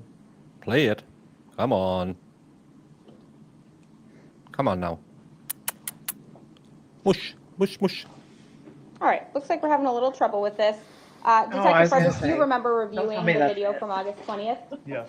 You want to take Question: if he unalived her, why would he bring her belongings back to his place? This case is tough to prove. We have to be missing something key. Peace Geek, I would say this in the immortal words of Jamie.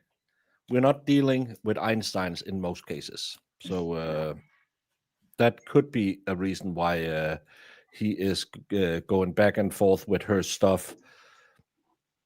To me, it just seems, again, more of one of those questions that it makes no sense that he would unalive her and take it home, especially when we heard his explanation yesterday. To me, it doesn't seem like anything is there. None of this really makes sense. It just, here's my problem. The biggest thing is they don't know how she passed away. I mean, she's found in the woods. I can understand could be a weird thing, but they don't know how she's passed away. They can't find any evidence linked to her in his car, anything like that. But they're just bound and determined he had to have done something.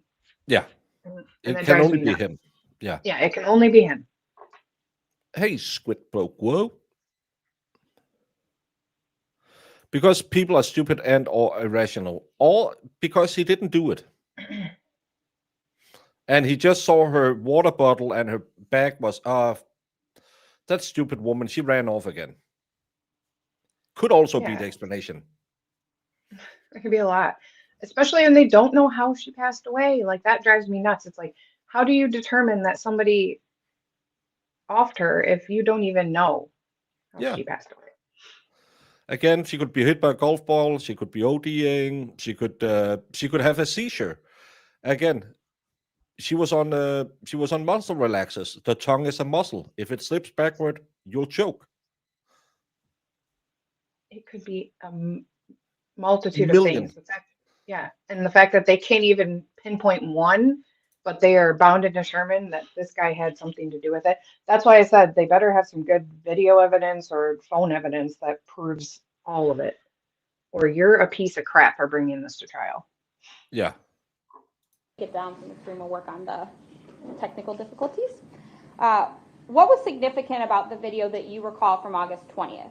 As I recall, the video shows at one point through that door, Mr. Pahl coming through the door, closing the door, but sort of not securing it, sort of propping it open just a little bit. Okay. Why did that have importance in your investigation? Well, because shortly thereafter, Stephanie is seen coming through that door. And what did that indicate to you? That she did not have a key. Okay. The next video that you reviewed was from, there's actually a couple of videos. One was from August 21st. Does that sound right? It does. Okay. And what was the significance of that? I believe it was a similar situation. So you learned that she's last at the YMCA on the 21st, right? Correct. And so based on these videos, you can confirm that Stephanie Pavlons had been at the Willow Park Apartments with Mr. Pahl on both August 20th and August 21st. That is correct.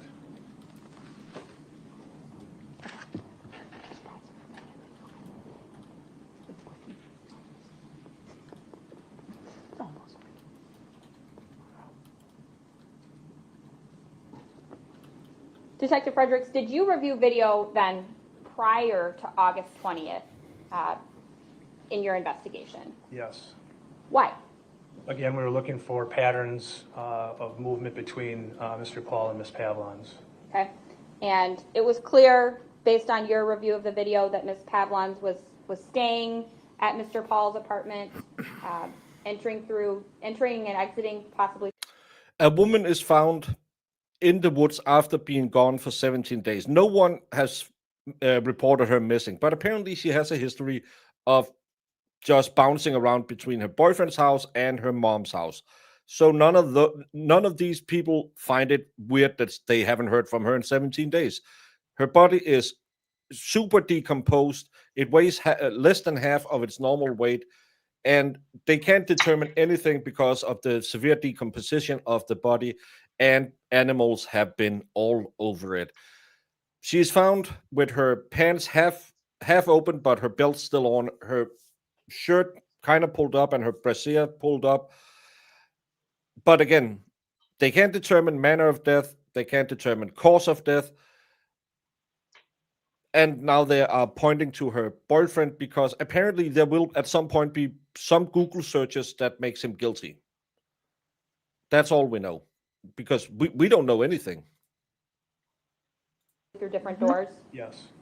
And that was in the days leading up to August 23rd. Is that accurate? That is accurate, yes.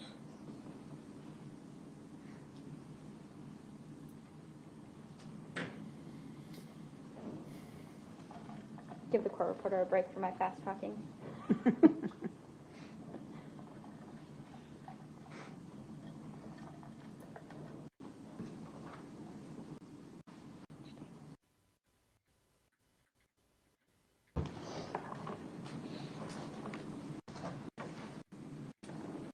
First slide.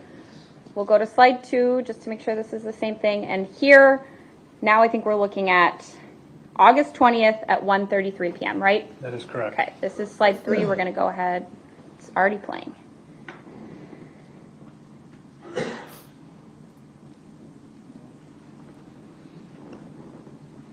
This is Saturday, 1:33:30 p.m.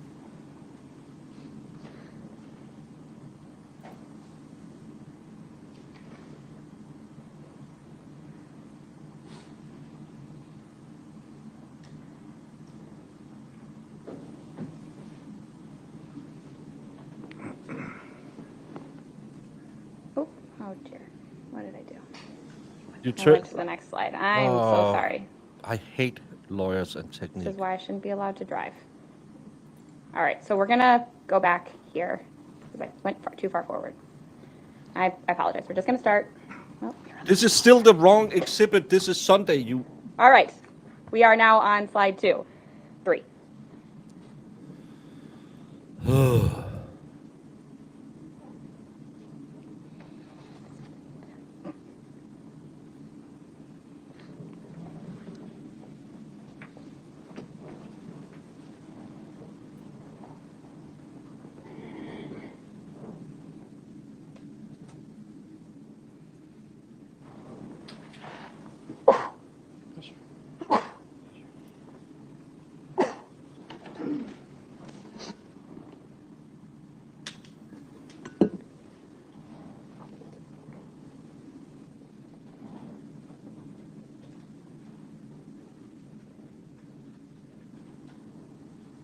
Okay, pause it at 1:34. Who have you seen enter the screen? Mr. Pahl. And what did you observe about what he's doing with the door there? We utilized his keys to unlock the door to get in, and then as it shut, he sort of stopped it from shutting all the way. Okay, start again at 1:34.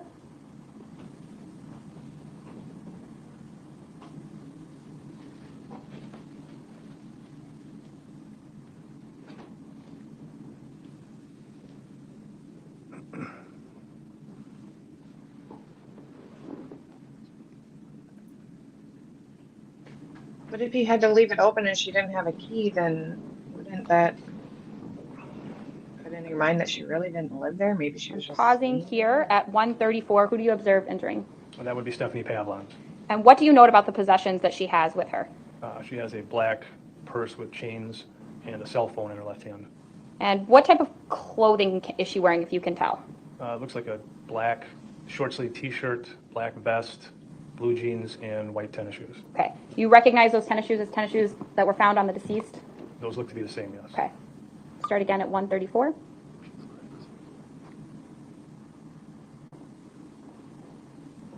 Pause it at 1:34:44. As Miss Pavlons went up the stairs, did you observe anything else that she was carrying? Yes, she had a brown or a tan in color shoulder bag. Okay. Was that also located at the residence later? It was. Okay. We're going to go to the next slide. This is slide number 4. This is actually, there's a typo at the top, but this is August 21st at 4:19 p.m. based on the time counter on the video. Is that accurate? Yes. Okay. We're going to push play here.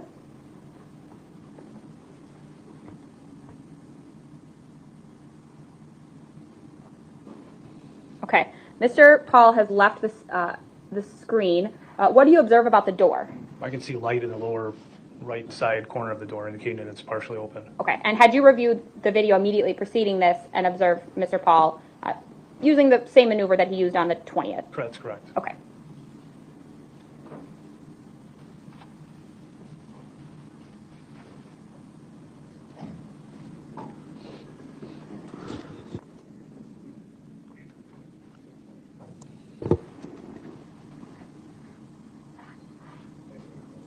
Okay, paused it at 4:20:05. Now that that other woman unrelated to this has come in the door, what do you observe about the door? The door is properly secured at this point. Okay, and she didn't need to use her key to enter that door? She did not. All right, we'll start again at 4:20:05.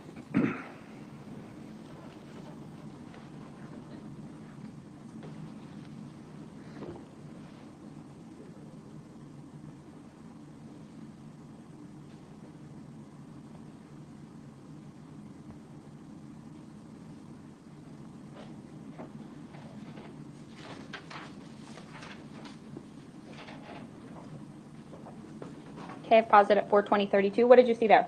I saw Stephanie Pavlon's attempting to open that door, and it was now secured, and she was unable to get in. Okay, and she back off out of view of the camera? She did. Okay, we'll push play again.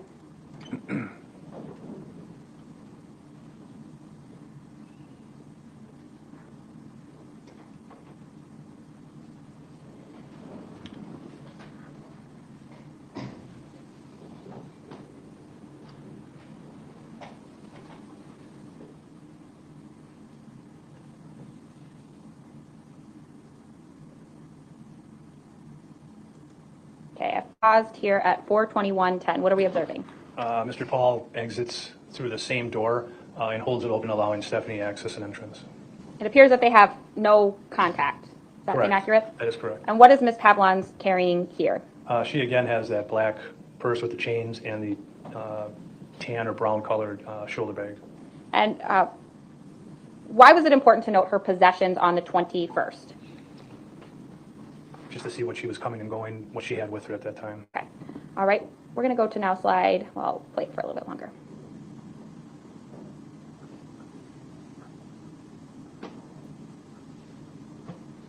Are they trying to prove he was right when he was being interviewed, that they were just kind of cohabitating, they weren't in a relationship? I think it's more to show the purse, I thought, like really to show like the item. Yeah, but she asked, what did you observe? That they had no contact with each other. Oh yeah, it's true. Yeah, he said they were not a couple anymore. They lived together sometimes. To me, Yeah. why are we watching people going in and out a door? Is she going to come down with tears running down her face and him throwing stuff at her? Then yes, but them going in and out of a door. Yeah, and to me it just proves more that they didn't have a relationship. Like this wasn't some sort of relationship. Like he just Yeah, it doesn't. like it he doesn't felt look bad like- for her and like gave her a place to stay, it seems like. Yeah, and again, why would he then kill her because he was jealous? Yeah, I there's don't know. that doesn't seem legit at all. His Filipino girlfriends. She's fine. I've stopped at 4:21:20. Detective, they don't then both walk into the apartment together? That is No, correct. Does that one appear to be walked out. unusual to you? I would say that is unusual. I'm going to go to the next What? slide 5. What did he I say? think I didn't go to slide 5. There we go. They didn't Slide walk 5. in together. Now we're on August But he said 23rd at that's 8:39 a.m. unusual? And you were here in court with. Did that appear to be unusual to you? I would say that is unusual. Why? I'm going to go to the next slide. Why? Jamie, if you and I were cohabitating and I said, hey, Jamester, it's 9 o'clock, I want to go to the gym. And you said, well, I have to go to work. See you later. And we had been out getting our Dunkin' run in because I know you and I want to treat my girl. You're going to get a double cafe macca labba labba with There you extra go. ice. Yep. And I'm going to get the Simpsons donut. And then I say, oh, Jesus, I'm going to go grab my bag. And you said, yeah, well, I just have to finish this phone call with my mom. And then I'll just leave the door open for you when I go out and go back to the car. Would that No, look we have about to the be same as this one? attached to each other's behinds, apparently. I have to follow, you have to follow me everywhere, I have to follow you everywhere, or it's unusual. Yeah. Hey, big dog, welcome home. By any means possible, you need to escape. No, I can't escape, Jamie. She has a GPS tracker on me, and she ties me to the radiator. Hey, Paula. I'm pretty psychotic. 5. Oh, I think I didn't go to slide 5. There we go, slide 5. Now we're on August 23rd at 8:39 a.m. And you were here in court with Detective Seitz, talked about these videos as well? Yes, I was. Did you also review these videos? I did. And why did you want to have reviewed the videos in addition to Detective Seitz? Because I also wanted to be able to know when Ms. Pavlans was seen last on camera, when she's last seen coming in. When you and Detective Seitz ultimately review this video for an interview later, did you have more information and details about the investigation as a whole than Detective Seitz? Yes. Okay, so we're going to start, this is slide 5. This is August 23rd. We're going to start the video. Jamie does have a small medical problem. Quit it. Oh, she walks out the door alone, Jamie. She walked out the door alone. What does that mean? Fredericks, what did you observe about Ms. Pavlan's belongings on that day? She was leaving with that black purse with the chain on it, as well as the pink water bottle. Okay, that was at 8:39 a.m.? That is correct. Going to slide 6, this is at 8:40 a.m.? Is that accurate? Yes. Sorry, let's play here.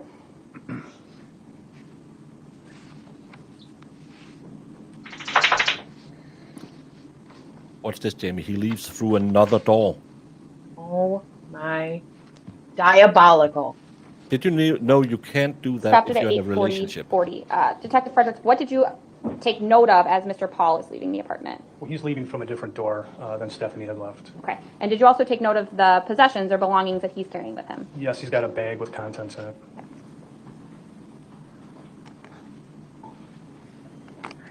Okay, we'll go to slide 7.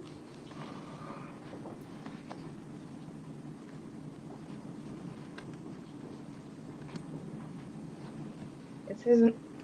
This is August This is 23rd at unaliving bag. 11:03 a.m., right, Detective? That is correct.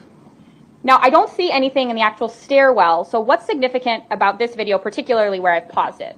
Well, you're able to see through the glass in the door, the defendant's vehicle is coming eastbound through the parking lot of the apartment complex. Okay, and can you circle that on your screen? It's pretty hard to see.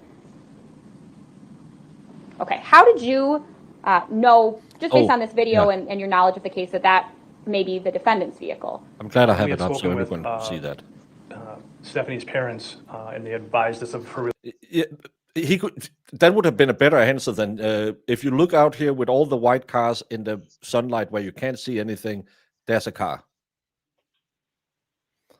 He was on his way to an appointment. That's yeah. It's Yeah. yeah. I don't know. It's piles and piles of evidence. What evidence? What does the evidence mean? We have a lot of it. She went in by herself. Potentially where he was living. They let us know that Mr. Pahl has a grayish colored Tacoma pickup truck with a black box over the bed area. Okay, and so as you look kind of right under the 1103, that's where you see that truck with the box over the bed of the truck? Yeah, I got a little carried away with my Serpa, but yeah. That's okay. Madam Clerk, can we please preserve this and then clear the screen? This will be 71A, I believe. Thank you. So we'll play again. Fair to say that at 11:03, that's the first time Mr. Pahl or his vehicle are seen returning to the apartment? That is accurate. Okay. Go to slide 8. This is now 8:23 at 11:14 a.m.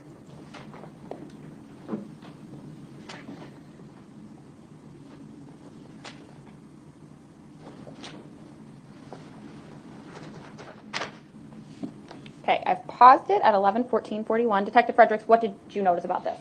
I see Mr. Pahl approaching the door to the apartment complex with a key, and in his left hand and arm he has a blue folder, and between the folder and his chest is a pink water bottle. What was significant about that? The pink water bottle was seen earlier that day leaving with Ms. Pavlans.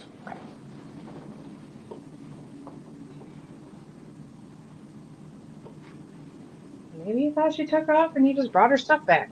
Pause it at 11:14:51. Detective Fredericks, important to note that Mr. Paul's not wearing any sort of walking boot here, He is not. not using any crutches.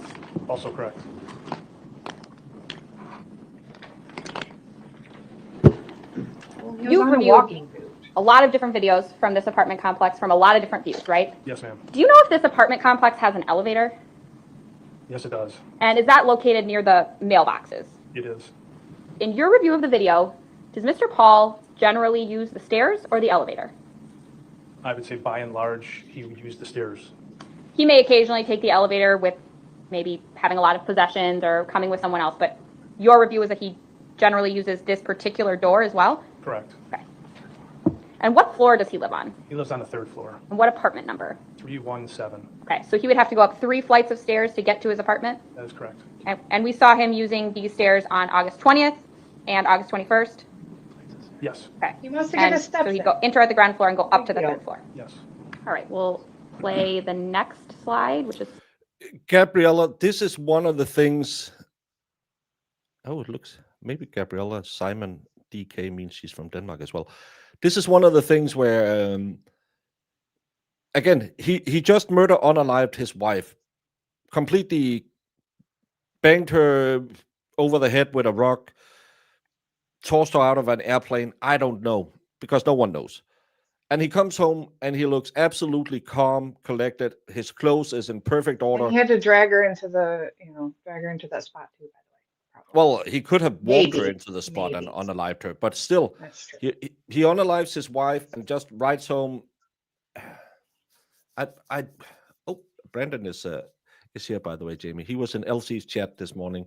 Elsie, I'm not saying he might have spiraled a little bit. Yeah.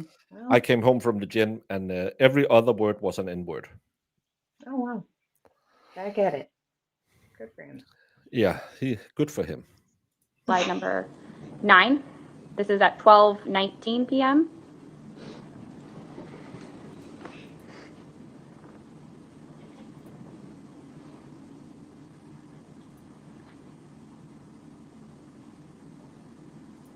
Detective Fredericks, at 12:19:28, Mr. Paul enters a different door. Where does that door go to? That leads to the mailroom. Okay, and next to the mail area is also the elevators? Correct. So Mr. Paul could have taken the elevator down to that location, correct? That is correct. Play again. What does it matter? It's really important, this one, Jamie. Look at this. Look now. Jamie, do you see it? See what? Yeah, did you see that? Okay, and now slide number 9. Well, now they're like arguing over like, oh, he Slide wants to number 10, take I'm the sorry. stairs over the elevator. Slide number 10. He's diabolical. Yeah, that's what I think. I think maybe he's trying to. Maybe they told him he has to like. Keep walking on his 12:19:59. foot to, Detective, like, what do you notice about Mr. Paul in Get it this all- video? He's heading outside. Okay, and is his clothing the same as it was on those videos at 11 o'clock? His shorts and socks and shoes appear to be the same, but he now has a darker colored shirt on. Okay. And also, is he carrying any belongings? I'm sorry, I couldn't tell at the time. I'll go back a little bit. Starting at 12:19:59. That's because Legal Vice has always brought him on after he's been drinking hard for 6 hours. Slide number 11 is now at 12:20 p.m.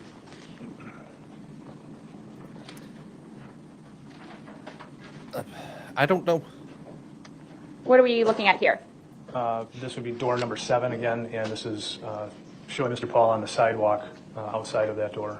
And that's the general parking area that we saw in that second slide.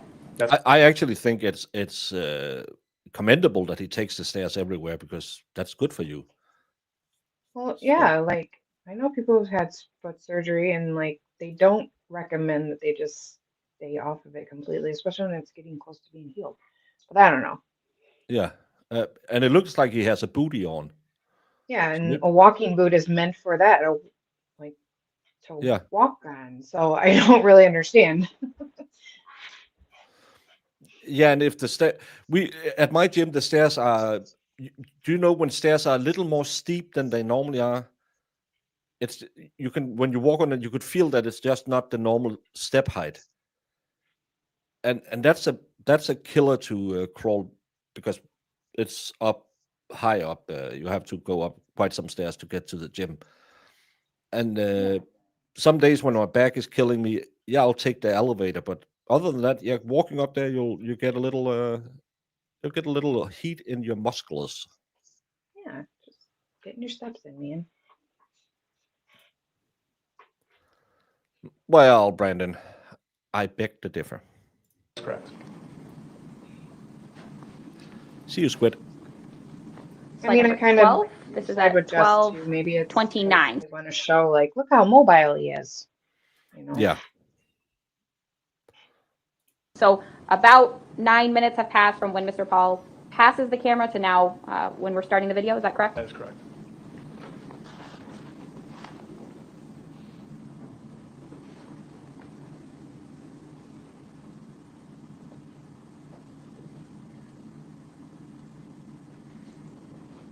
All right, Detective, what are we looking at here? Mr. Pahl is entering the apartment through door 7 using his key, and he also in his left hand has like a shopping style bag with what appears to be Ms. Pavlon's purse. Okay. How did you make that determination? We had watched the video several times and stopped it, took screenshots of it, and looked closely and specifically at the contents of that bag. Are those screenshots and still shots that you made, were those some of the images that were shown to Mr. Pahl during his interview? Yes. Okay. So I'm going to play through the rest of this video first.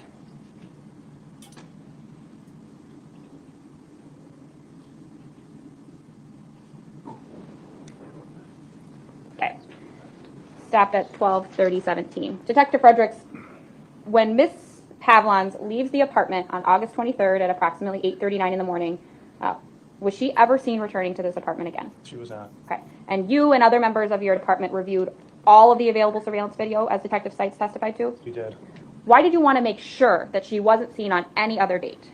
Because again, we were trying to establish the last known time that she's seen alive.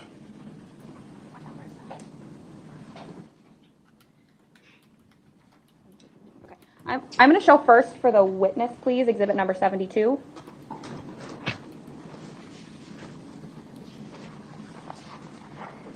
Oh, can we put it to the, sorry.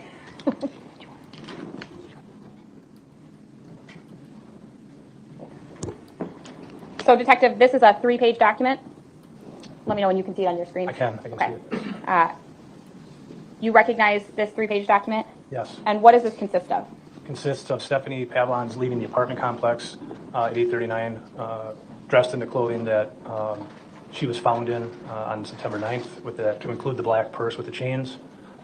And then the other picture was Mr. Pahl walking in with the purse inside of that shopping bag. Okay. I'm going to show you exhibit 44.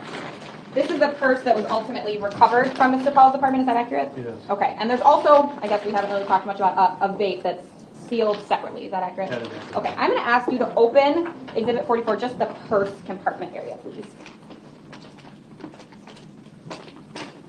Because him finding her purse in his car and saying, "What the hell?" and taking You it can take back that home out of the bag. means what?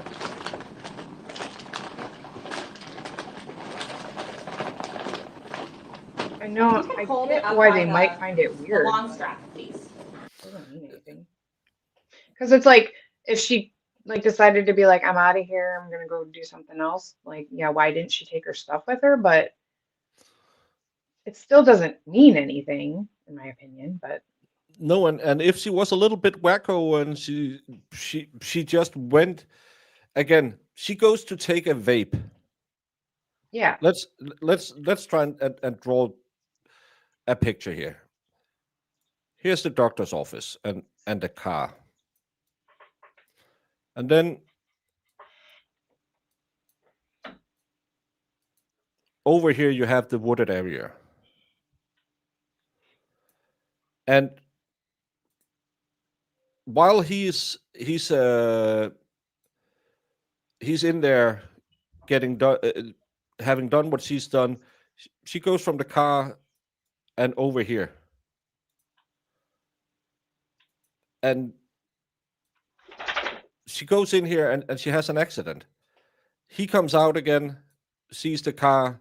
Cece's not in the car, sees her purse and stuff, and says, "Well, this weird lady, she probably went into the receptionist, called her mom. She does that sometimes because she stays with her mom, and then he drives off, goes out Yeah. shopping, gets a gallon of milk, and sees her water bottle and her purse, and he thinks, oh, she's such an idiot. She forgot it again. Well, she'll call me if she needs it because she has medication at her mom's house.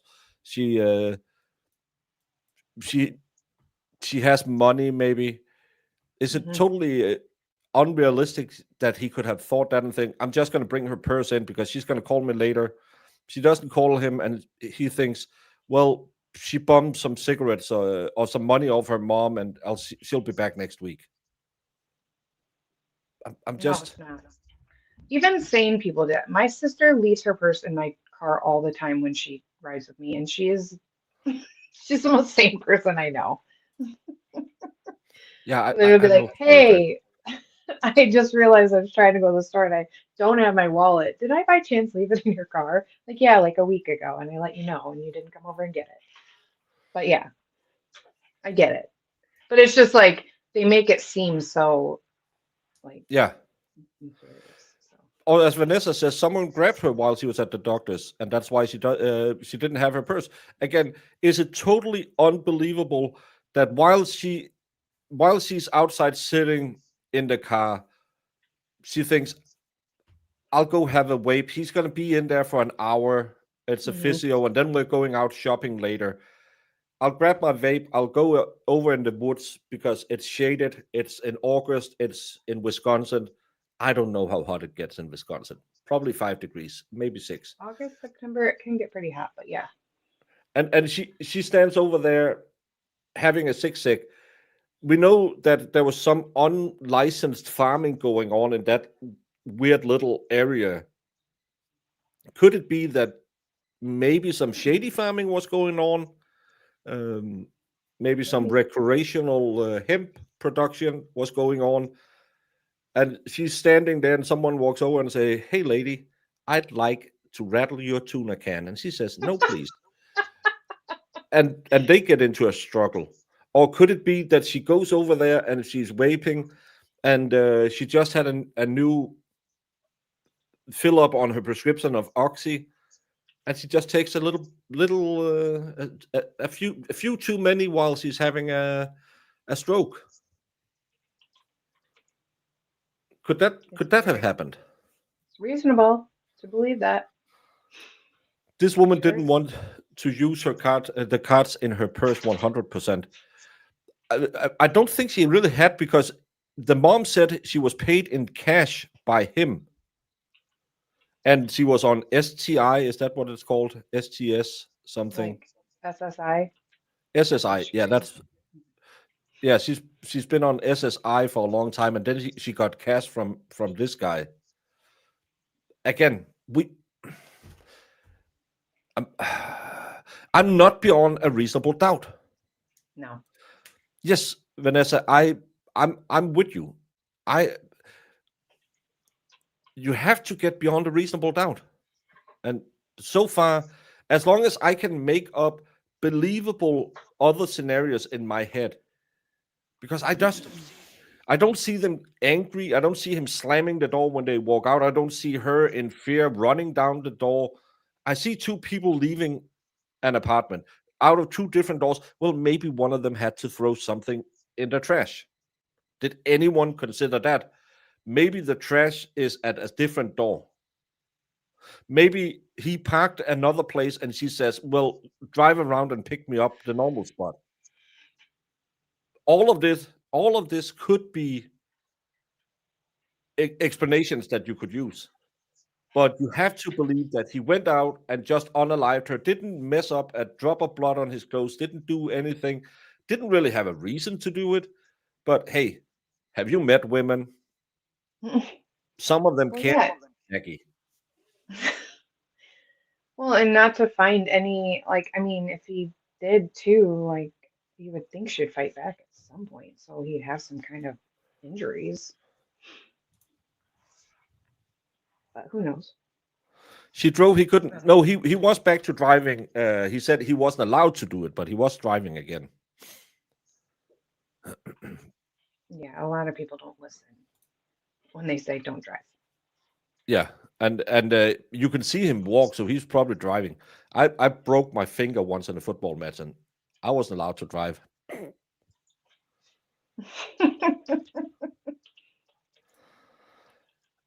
Yeah, but she was paid in cash by her boyfriend. We haven't heard.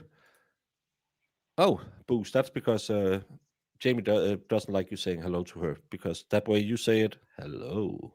She knows what you're thinking of, you dirty boy. Oh, come on. Could you, make sure the jury can see that? As you reviewed both Exhibit 44, the physical purse that was located, and then some of this video, what was significant about the purse and what you saw in the video that made you believe they were the same item? These metal chains connecting the strap to the purse itself. Okay. I'm going to move Exhibit 72 in evidence and permission to publish. Objection. All right, 72 is admitted. Can we zoom in a little bit so these photos are large? One more, please. All right, so Detective Fredericks, in this first page, we see Ms. Pavlon's at 8:39, and you see that metal chain on her purse? Yes. Okay, if we can go to page 2, please. If we can zoom in a little further on this exhibit. Okay. Now, if you could maybe draw a circle on the screen of what, as you view this, was Can you see this? I can see something white, but is that a chain? Does this look like the same bag? I don't know how they can tell, to be honest with you.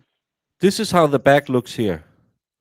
Yeah. And they claim this is the they must be claiming this is the chain, but this looks way bigger. It looks like there's a T-shirt or something behind it. It's okay. It's a decent sized handbag. Yeah. No, but I don't know how I don't know. Anyways. They must say that this is the chain. Mm-hmm. But can you be sure? No, I'm not. I'm not. Yeah. I'm not sure of anything in this case as of yet.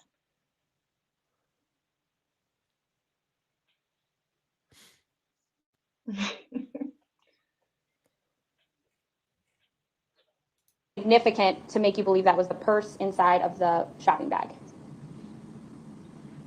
Okay. Can we please preserve this as 72A? But this is just And then not could we proof of clear the anything. screen and zoom in a little further? Yeah, it could be a purse. Could be a hoodie zipper. I don't know. Now, Detective Fredericks, as you look at the physical purse, Exhibit 44, what specifically, oh no, can we zoom out a little bit, sorry. What specifically about the chains were you Where's looking the for chain? in that plastic bag? Would you like me to show on the purse? Yes, please. So where the chain connects to the purse, there's a pretty pronounced, I guess, U clamp or clasp that connects it to the leather part of the purse. Where? And this Show side me. has a similar one, although it's removable. Okay. And then if we can go to page 3 of this exhibit. Well, show me Thank you. in the bag that you're looking. Detective Fredericks, did you then, you and other members of the Sheriff's Department, take that image from Mr. Pahl and actually invert it and place it next to her purse? Somebody else did, yes. Okay. And you were familiar with all of these images? Yes. And were these, not necessarily the comparison, not back to back, but those first 2 images were shown to Mr. Pahl during his interview? Yes. Thank you. We can take this down. I would have. So once you determine that Ms. Pavlon's is seen at the apartment on August 23rd, had your department also endeavored to get some phone records? Yes. And based on the phone records of Ms. Pavlon's, were there some other, was there another business that you wanted to check for surveillance video to see if Ms. Pavlon's had been there? Yes. We learned that she or her phone had been in the area of the Quick Trip on Gulf Road. and Grandview, which is just to the north and west from Mr. Paul's apartment.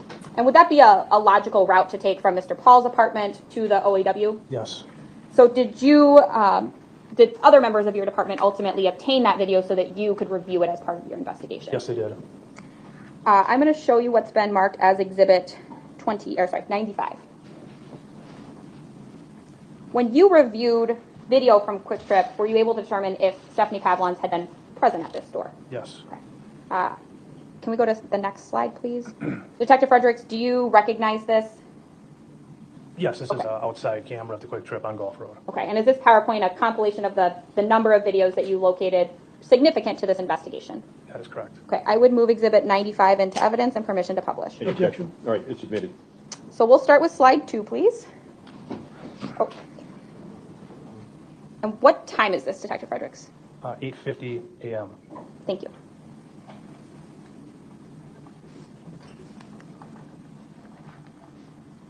Actually, bringing her stuff inside is more thoughtful than anything. So, Apparently, this was some of the videos mentioned in an article that this quick trip would show something. But if it's just them walking into a quick trip and buying a gallon of milk and some Swisher Sweets, I don't know what Swisher Sweets is. I heard it in a movie. Brandon, what's Swisher Sweets? Okay, we paused at You are my sweet guy. 8:51:23. Detective, like what have a you seen on the screen that's cigar significant? type thing? See Mr. Paul's truck pulling into a parking stall at that Quick Trip. Okay. Play again. Okay.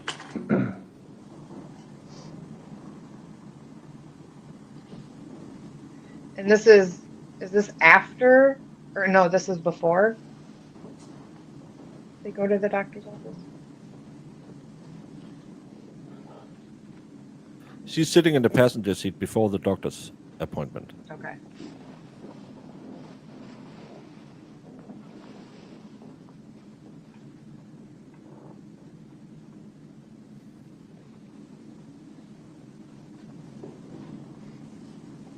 Looked like she was drinking out of her water bottle to me. And they're just talking.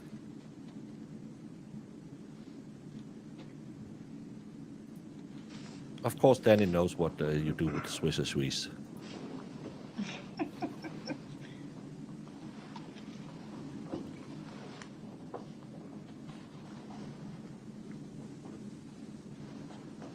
Well, I remember Detective, back in the day. who's getting out of the truck? Stephanie Pavlons. Okay, and what time is that, if you can see on the time counter? 8:52:38 a.m. Okay.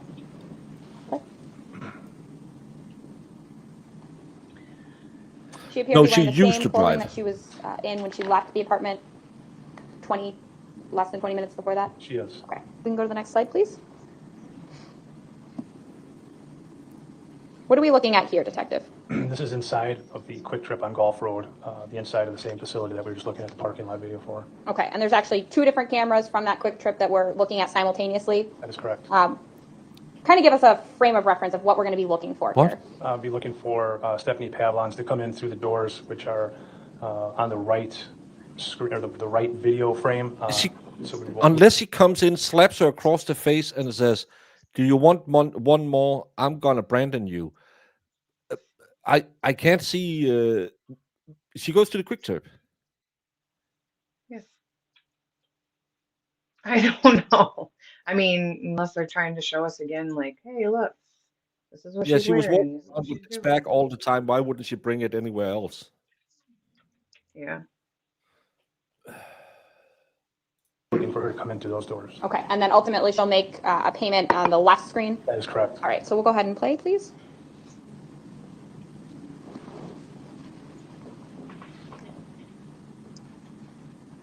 Look at that cool kid in his pajamas.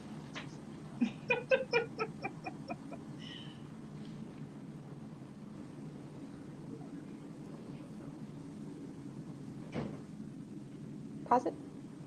Where have we seen Miss Pavlons in the Quick Trip area so far? Walking through the doors and towards Oh, I the didn't notice her. right side, or the right side of the video frame. Okay, she's actually just stepped out of view all the way to the right. That is correct. Okay, play again, please.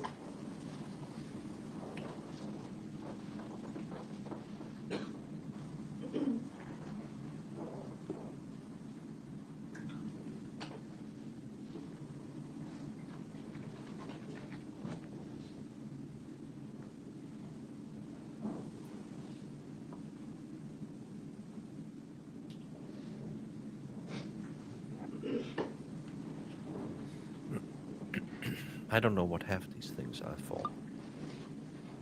I think Mudrocker lives in a worse neighborhood than I do.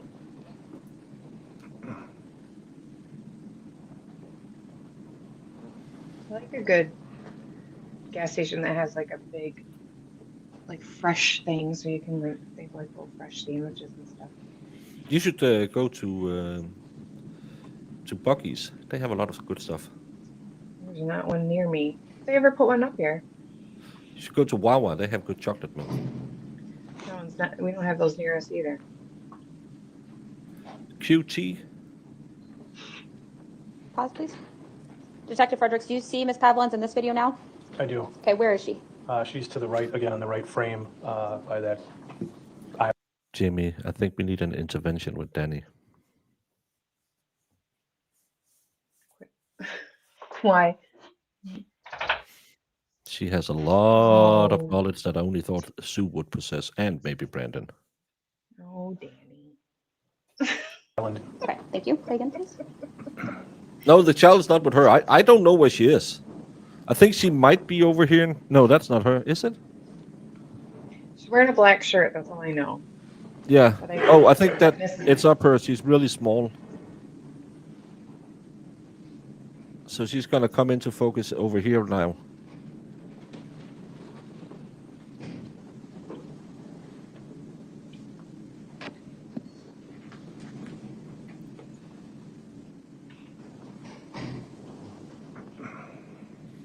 Pause, please. So, Detective Fredericks, what are we looking at now? It's more evident in the video frame on the left, but Stephanie Pavlins is purchasing the items that she selected from within Quick Trip. Okay. And were you able to obtain a receipt or have any way to know what it was that she purchased from the Quick Trip? We did, yes. Okay. And you confirm that she did, in fact, purchase some items there? That is correct. All right. Play again.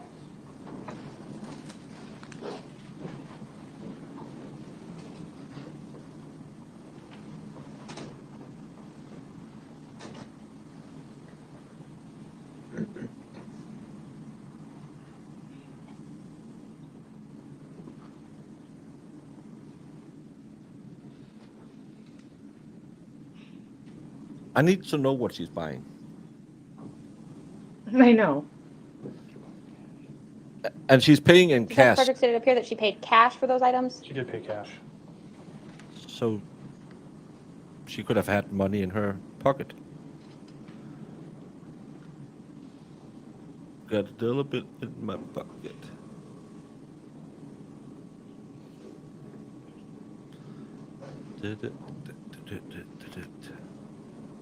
And it looks like she exits the store at about 8:45 a.m.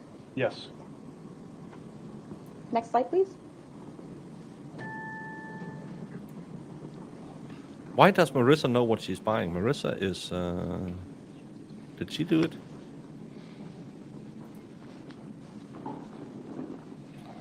Looks like she had a wrap or something.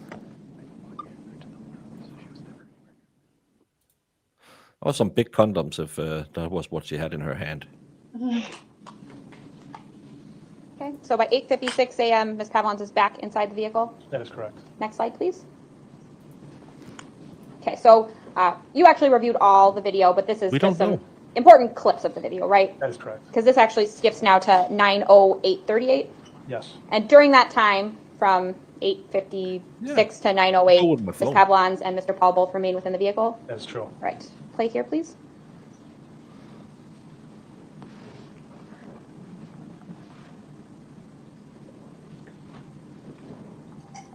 Sorry, I missed that because... 9:08. Yes. And during that time, Correct. because this actually skips now to 9:08:38. Yes. And during that time, from 8:56 to 9:08, Ms. Pavlins and Mr. Pahl both remain within the vehicle. That is true. Right. Play here, please. So they stay in the car for 12 minutes. And she goes out again.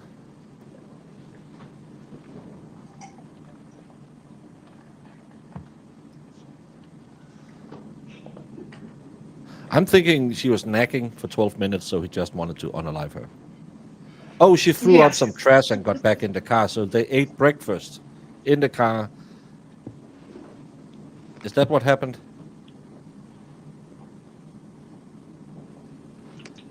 Jimmy, I'm seeing murderous rage in this one. It's rage today. He looks real agitated. Yeah. Could you throw this out too? Oh, she brought her water bottle, Jamie. She brought her water bottle. Yes, sir. Detective Fredericks, in that portion of the video that you saw, what was Ms. Pavlon's doing? It looked like she was throwing some garbage away. Okay, and right before we accidentally started the video over, were you able to see Ms. Pavlon's carrying anything else? Yeah, water bottle. Okay. A water bottle. I saw it. Yeah, go forward a little bit. Yeah, don't eat while you're driving because it'll take your concentration off your road. She refilled her water bottle. You can see that. She's tying the lid on. Detective Fredericks, did you see anything in Ms. Pavlon's hair there as she returned to the vehicle? Yes, she had her pink water bottle with her.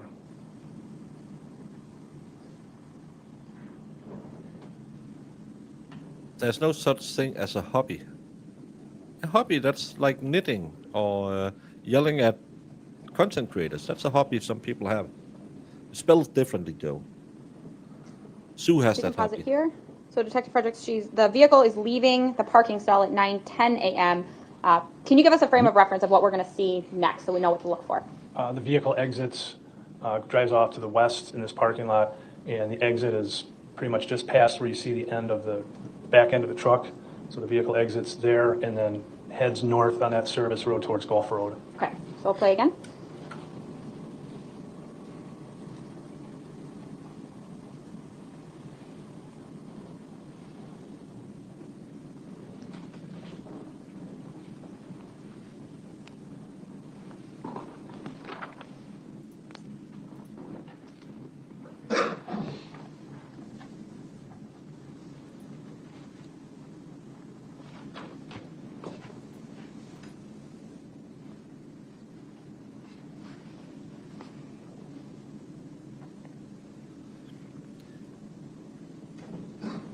Jimmy, do you remember the Burger King video from the Carol Rentala case? Yes. Oh, you can clearly see. Okay, and Detective, at about 9:11, the vehicle then enters the Gulf Road area. Heading west, yes. Okay. Is that consistent with the direction of OAW? It is. Was this the last time that Stephanie Pavlon was ever seen alive on video? Yes, it is. So they don't even have any. The time that Ms. Pavlon is identified, a lot of investigation is happening, right? Yes.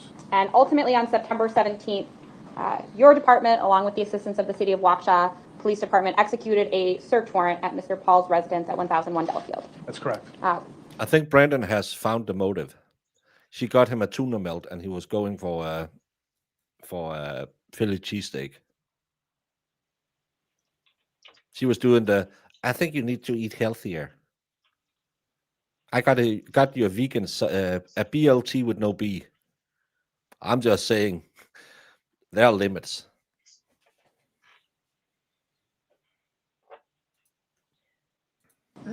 How does that search warrant, how is that conducted? We heard a little bit from Detective Seitz yesterday in cross-examination about what happened, but you were there, so give us a better detail of what happened. So once the SWAT team makes contact with Mr. Pahl and gets him in custody, they check the residence, that apartment, his apartment, for anybody else that might be hiding inside. They determine that the scene's what we call safe, meaning that it's okay for the rest of us to go in. And then our identification detective would begin taking pictures of the inside of Mr. Pahl's apartment prior to us searching. Mr. Galavi's made a big deal about how the SWAT team was used in this case. Is that pretty standard course in a death investigation for a SWAT team or tactical team to be called in to assist? Yes. Why? Based on the nature of the charges, determinations are made from command staff that say this is a high-level investigation. These are serious, violent allegations, and so we'll use the guys with the specialized training and tactics to go in and take him into custody and make the scene safe for us. Right, you want to make the scene safe. Using these types of resources is important for law enforcement safety as well as Mr. Pahl's safety, right? That's correct. You want to make sure that this execution goes as smoothly as possible. Yes. And this would be categorized as a high lethality risk for law enforcement that are entering someone's residence. Is that accurate? Again, based on the charges alleged, yes. Okay. So when the search warrant is executed, where is Mr. Pahl when the search warrant is actually executed? He's inside his apartment. Okay. And did you get any information about what he was doing when law enforcement made contact at the residence? Yes, we later found out that he was on the telephone with his father. Okay. And did Mr. Pahl immediately open the door or come out of the residence? He did not. Okay. How do those announcements work? They're extraordinarily loud. They're meant to be heard, and so they repeatedly announce at the door that this is the police and we have a search warrant, and that's repeated over and over until either someone complies and opens the door or they have to force their way in. Okay, so if someone comes to the door, opens the door, complies, no further action needs to be taken by law enforcement to enter the residence. As far as force, I guess I should say. Yes, there'd be no force used if they comply at the door. And in this case, what happened? There was a delay before he came to the door. Okay. And so once law enforcement's in, you said Detective LaFleur or other members of the Identification Bureau will first start by taking photographs. That's correct. At what point do you then begin searching the apartment? Once all the initial photographs, they're called entry photographs, once those are all taken, and then detectives will then be assigned a room or a portion of a room and begin searching. And even though this may be a small apartment unit, it takes a lot of detectives to search every nook and cranny of an apartment, right? Yes. And so the number of detectives that are there is really just meant to speed up the process? It is. Okay. Does every detective that's within the residence know all the details of the case? No. What are they generally told before the search warrant takes place? They're advised of the nature of the investigation, that we have a search warrant, and what items we're looking to find and then seize. In this particular search warrant, what were you guys looking for? We had a search warrant for electronics, as well as notes and paper containing, any documents containing passwords, things of that nature. Why did you want to seize Mr. Pahl's electronics? It's a very typical item to seize because everybody does their entire lives on their phone. Everybody communicates with their phone, puts in GPS coordinates into their phone when they're going places. And so phones contain a tremendous amount of information that give us insight into people's movements and day-to-day activities, who they're talking to and when. When you executed that search warrant, were you also looking for anything that might have belonged to Stephanie or give you any information about her whereabouts? Yes. Okay. As the search warrant progresses, you found, other members of the department found Exhibit 44, that purse, right? Yes. Okay. So now I want to go through the contents of the purse. If you have Exhibit 44 there, can you open the purse and tell us what's inside of the purse? Yes. There are 2 pill bottles. Would you like me to pull the contents out? Yes, please. There are 2 pill bottles that have some medications in them. Okay, I want to stop you right there before we proceed. Can you tell me what each of those, a smaller bottle first, what is that for? It says it is Maybe spell it. Diclofenac. Diclofenac? That's correct. Okay, and when was that filled? That was filled. Maybe it doesn't say on the bottle. It was dispensed on 7/16 of 2022. Okay, and what about the larger bottle? This one is TOPIRAMATE. And when was that dispensed? It was dispensed on 5/13/2022. Okay. Ultimately, you later went back in your investigation and actually accounted for the number of pills that were in each of those bottles. Yes, ma'am. Do you remember off the top of your head how many pills were located? I do not. Okay, we will come back to that. Can you tell me what the quantity, while you have those, each of the bottles started with? Quantity for the one starting with the letter T is 270. Okay. And the one with the letter D was 180 quantity. Okay. What else was in the purse? This would be a vape cartridge, Delta 8 cartridge it says. And Wisconsin Quest card and Wisconsin driver's license for Stephanie Pavlon's. Okay. Can you tell me when that driver's license was issued? June 16th, 2021.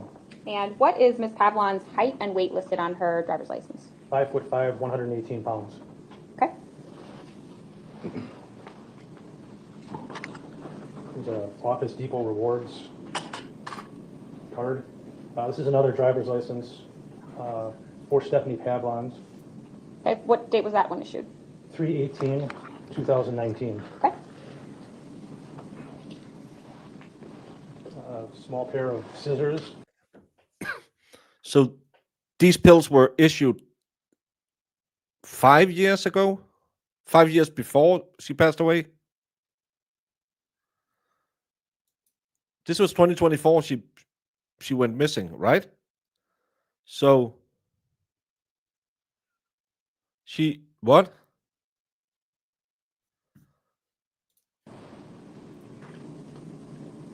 look like bifocal style reading glasses.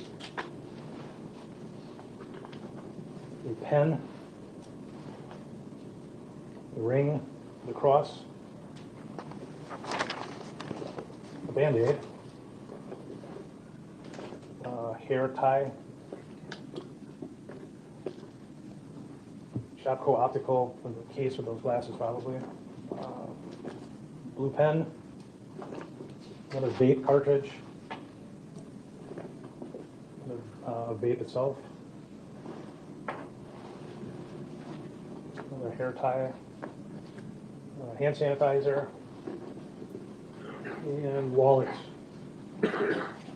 Lots of cards. Sure. And your department previously went through the contents of the wallet, right? So, Okay. I want to ask you about the Quest card that's located. What is a Quest card for those that may not know?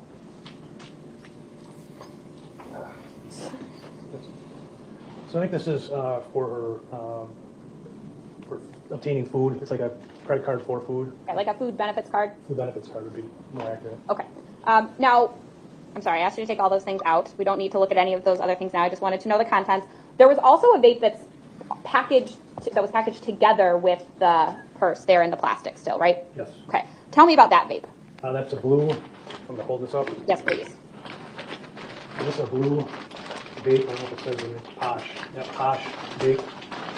And that is the same style and brand name as the green vape that was found at the scene of where Ms. Pavlon's was located. Okay. Thank you. You can place all the contents back in the purse. We don't need to look through those unless counsel, do you want any of those contents looked out? Okay. Just, if you want to just ask them, so he doesn't have to bring it out again, the address on the driver's license, I have 2 driver's licenses. the addresses? You want me to read them, you said? Yeah. Both driver's licenses have 715 Division Street in Delafield. And that's where Georgianne and Richard Pavlons live? That's correct. Not his address.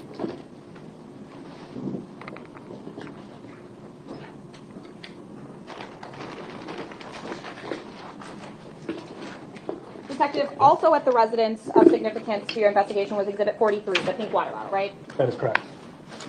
So it's, I don't need there were you 3 years to old. Thank you. open this up, but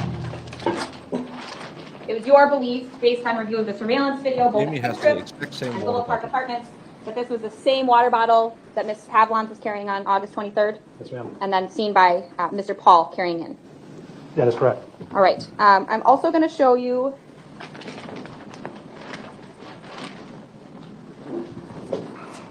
Well, first I'm going to show you Exhibit 21. You talked about the vape that's seen here in Exhibit 44 being similar to the vape found at the scene. Exhibit 21 is the vape that was found at the scene, correct? Yes. Okay. And what tells you that those are similar in style or type? They're both made by Posh brand, and they're both, well, different colors of the same, essentially the same Shape. Thank you. Yes, shape. Okay, I'm going to show you now Exhibit 42. These were the pill bottles that were located within that stein near the closet at Mr. Paul's apartment, correct? That is correct. Okay. What are those prescriptions for? And maybe if you could tell us, read the labels, who they're prescribed to and the dates. They were the first one is alprazolam, prescribed to Stephanie Pavlons.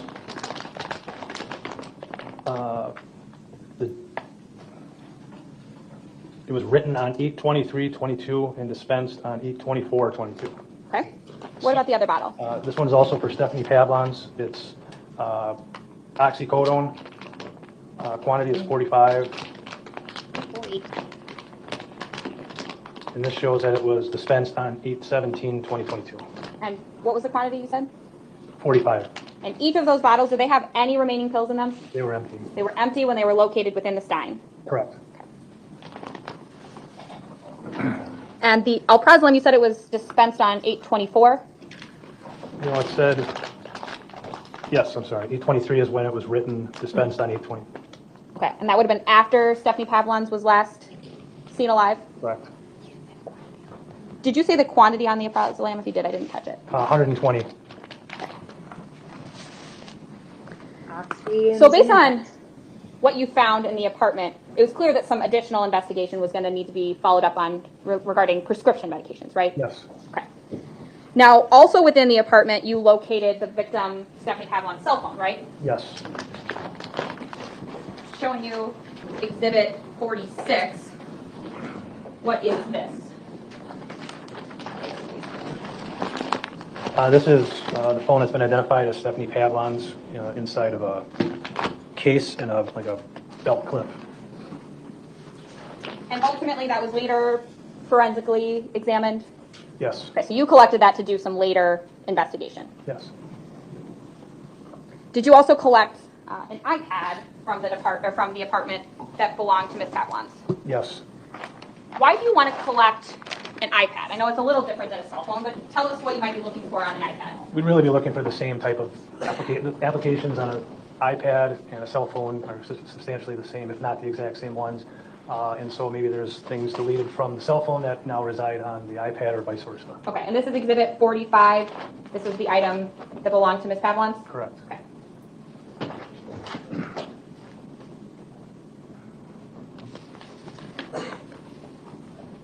Within the bathroom, there was some scalpels that were discussed that may have evidentiary value. Why was that? The scalpels that were located in the bathroom, Mr. Pahl's apartment, were of the same color and style as the scalpel that was recovered at the scene. Okay, I'm going to show you both Exhibit 20 and Exhibit 41. You can first hold them up for the jury to see, please. Yeah, sure, individually. So Exhibit 20, where was that located? This would have been from the scene. Okay, so we can hold that up for the jury to see. And then the other scalpels that were located at the apartment, what exhibit is that? 41. Okay. Okay, and just based on a visual review, you believe that those were... Sorry? I said, well, they didn't find anything on the one found by her, so what, who cares? Like, they were hers, and if she stayed there, then they were there. It makes sense. Jamie, have you considered that just because it wasn't used and they didn't find any material, it could have been the murder weapon? Oh my God, of course. I know, they gotta put it all in there. At this point, I'm more convinced that Brandon Spiegel did this than the defendant. So far. And if that was all the video they had of her, by the way, I didn't say anything about that. I was doing something else, but they have nothing at the doctor's office? Hey, Monica. Like, I mean, come on. They made it sound like they had all this video evidence that's going to prove his whereabouts and everything. Yeah, them sitting in a car for 12 minutes while he's eating a morning sub before he goes to the doctor's office. I'm pretty sure when they skipped that video that she kind of implied could have been something, and she then goes and throws out some trash and fills up her water bottle. Brandon, what were your dog doing that day? What was that beagle doing? I just saw the headline. I was actually thinking yesterday while I was talking to my mods about I need to try and look into how many public officials, police officers, government workers have been fired or demoted or moved within the last 2 years in Massachusetts, because if they're not out there having their pockets stuffed with blow, they are diddling kids or unaliving people. Massachusetts is a hellhole. What's the date? It was the 29th of August 2022. He was probably just harassing you at that point. Yeah. Before you became the same or similar scalpels. Correct. After we saw some video, there was nothing on them. They didn't find any DNA. Mr. Pahl's apartment. His truck was also seized during that time, right? Yes. And it was ultimately towed. You heard Detective LaFleur's testimony to a secure location so that you could process that later. Yes. I think 29th. Why would you not process that before your interview with Not Mr. sure. Pahl and kind of all at the same time as the apartment? It would have been determined also that we were going to request the assistance of the Racine County Sheriff's Department. They have an investigator at that agency who's a dog. The dog is specifically trained in, it's referred to as a cadaver dog. So some dogs are trained in narcotics and things like that. This cadaver dog is trained to alert on the presence of the scent given off from a deceased person. Why did you determine, or your agency determine, that that might be a helpful tool in this investigation? We still were not 100%, excuse me, not 100% clear as to where the assault would have happened, or if there was a struggle and Ms. Pavlons was deceased inside of Mr. Pahl's vehicle. We didn't know at that point. Okay, important to cover all of your bases in an investigation like this? Yes, ma'am. All right. We heard from Mr. Johnson from the crime lab that he came out and actually processed the vehicle himself. That was because your department requested that, right? Yeah, and they didn't find anything. So next on September 17th, you and Detective Seitz conduct an interview with Mr. Pahl, right? That is correct. And we watched all of those videos yesterday. We're not going to watch them again today, but I want to talk to you about some of the inconsistencies that you might have observed during that video. When you first started speaking with Mr. Pahl, could he immediately tell you where he... No. There was people who was out there putting up signs who smelled her, but they used the cadaver dog to find out if she had died in the car, and they didn't alert to it. You'd last seen her? No. And when I say her, I should clarify, Miss Pavlons. No, he could not. Did that seem unusual to you? It did. And how did that, I guess, play into the kinds of questions and how you set up that interview? Well, it was determined that we wanted to hear from Mr. Pahl as to his information or his knowledge of the last time he had seen Stephanie. Again, to find out what he might know as to where she was last seen, what she might have been doing when they were last together. Okay. And in fact, it was about, you heard Detective Seitz testify, it was about 27 minutes into the interview before he finally told you that he last saw Stephanie when he was at OAW, right? There was some time from the beginning until the time he mentioned OAW. And every time you asked him about where he had last seen Stephanie or where they had last been together, what was the myriad of his responses? He would often go back to the fact that she was on several different kinds of medications, that she had seizures, and she had a history of being suicidal and running off into the woods. When you start that investigation, or sorry, that interview with Mr. Pahl, you did not tell him that Ms. Pavlons was dead? No. Why not? Again, we wanted to sort of take I would call it a soft approach, and just have him tell us what he knew. Tell us, when's the last time you saw her, what was she doing, what was happening, and so we just wanted to tell him she's missing, and tell us when you last saw her, where she might have been going. When you start that interview with Mr. Pahl, had you decided that Mr. Pahl was already guilty? No. Why not? We were still actively working the investigation. He was a part of the investigation, for sure, and based on what we knew, he was likely the last person at that point that we knew that was with her. Okay, and so you're just trying to find out what could have happened after she's seen on video on August 23rd? That is correct. So early on in the interview, Mr. Pahl claims that he found Stephanie's purse on September 6th, I believe it was. That's correct. He didn't give you that specific date, but later in your investigation, were you able to determine what date it was? We were. Okay. So when he tells you this about the purse, what were some inconsistencies about the purse that he told you? Well, I believe he first said they found it in the back seat, and he also said that it was in the front seat on the floor.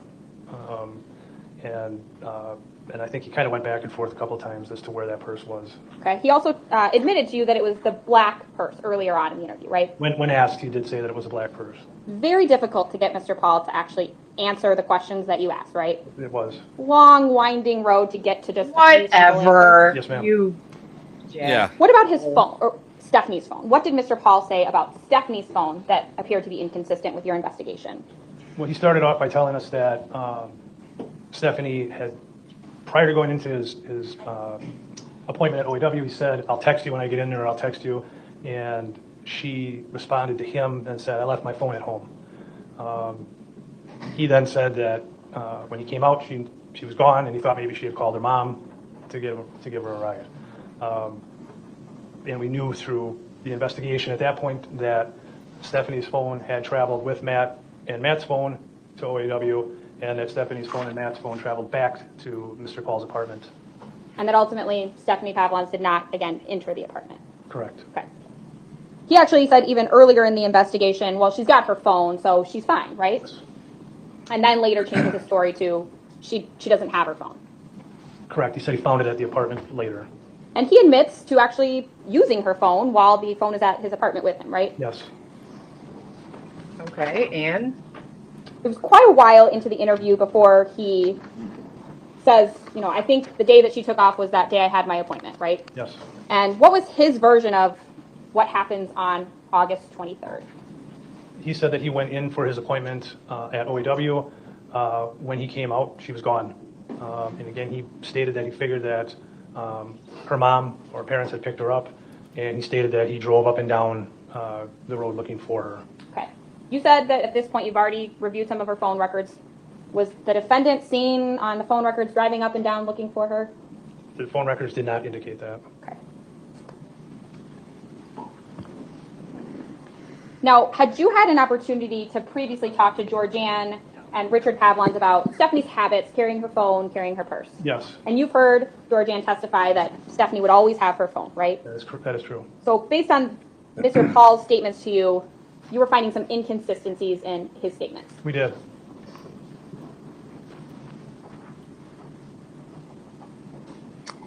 Mr. Pahl told you that she had a habit of taking off into the woods, right? He did. And he actually told you about a time in the Dells just recently that had happened, right? Yes. Did you contact law enforcement agencies in the area of the Dells to find out if there'd been any sort of police report? I myself did not.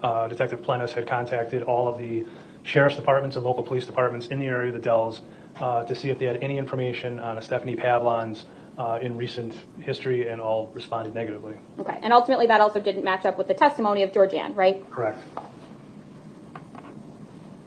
Judge, I don't object to that last statement. There was a misstatement of testimony. Georgianne indicated she could not remember if Stephanie had gone into the woods. Cross-examination's for. No, I'll overrule the objection.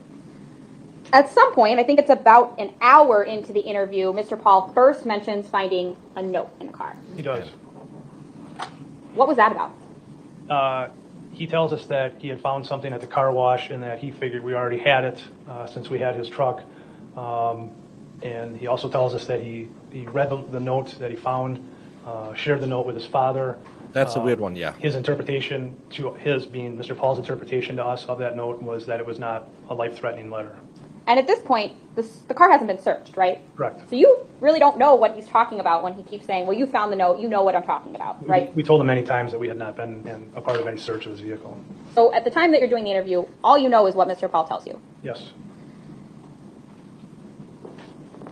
He also made some statement of if he had found the purse and the note together, that would have really worried him, right? He did. Okay. What was inconsistent about that statement and what he'd already told you? Well, he had said that he found the purse and the note at the same time when he was cleaning his truck at the car wash.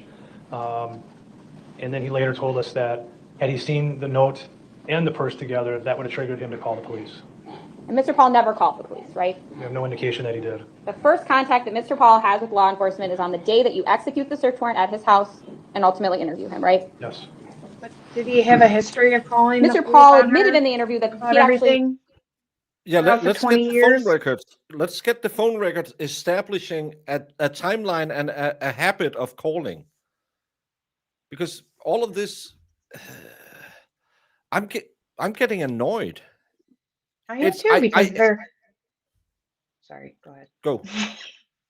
No, like they're creating the specific incident as where he should have been freaking out and calling everybody and the police and getting everybody involved when, like, we have a pattern of her doing stuff like this and nothing's, it's just like an everyday thing, like an everyday occurrence. Yeah, and Inspire, get some sleep. See you tomorrow. Yeah, bye, Inspire. But yeah, again, establish that this is an unusual behavior, that he never contacts her, that he doesn't text her, that's every other time she has been missing for more than half a day, she has turned heaven and earth around to try and look for her. We know that his mother-in-law said she never talked to him. She didn't like him. And yeah, she would never not answer a text from her mother. But the mother didn't think she was missing until 17 days later because she didn't contact her either. So yeah, and it's the mom not even thinking. That is even more of a red flag that this was something that happened all the time and no one seemed to bat an eye at it. Jamie, do you have any antibiotics? No, I don't carry antibiotics. You have to get them specific. Yeah. Well, can it's for Brandon. You can give him some for the dogs. He can call Teledoc and get some antibiotics. Yeah. They give them to people for everything. He not only used her phone, but actually had seen some text messages on Stephanie's phone, right? Yes, He talked about seeing a prescription was ready. yes. Okay. And that would that be consistent with one of the prescriptions that was located in that stein? Yes.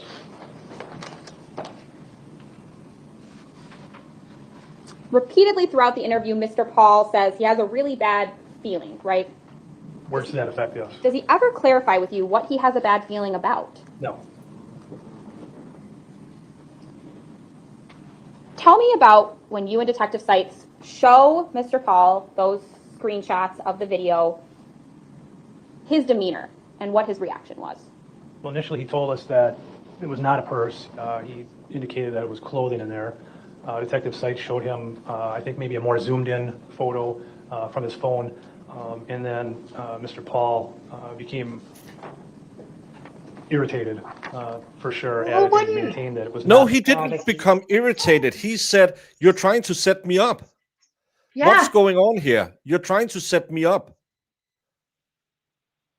He was, do you not think that being called in a police interrogation room, I'm sure he's probably maybe had some run-ins with the law, I don't know, maybe just minor stuff. Who isn't nervous and wondering what's going on? Now you're asking about his baby mom because they weren't really together, and you're asking, oh, where is she? You know, like no cops bring you into their interrogation room talking about a loved one of yours if something isn't up. So he's putting that all together. That's why he's acting the way he's acting.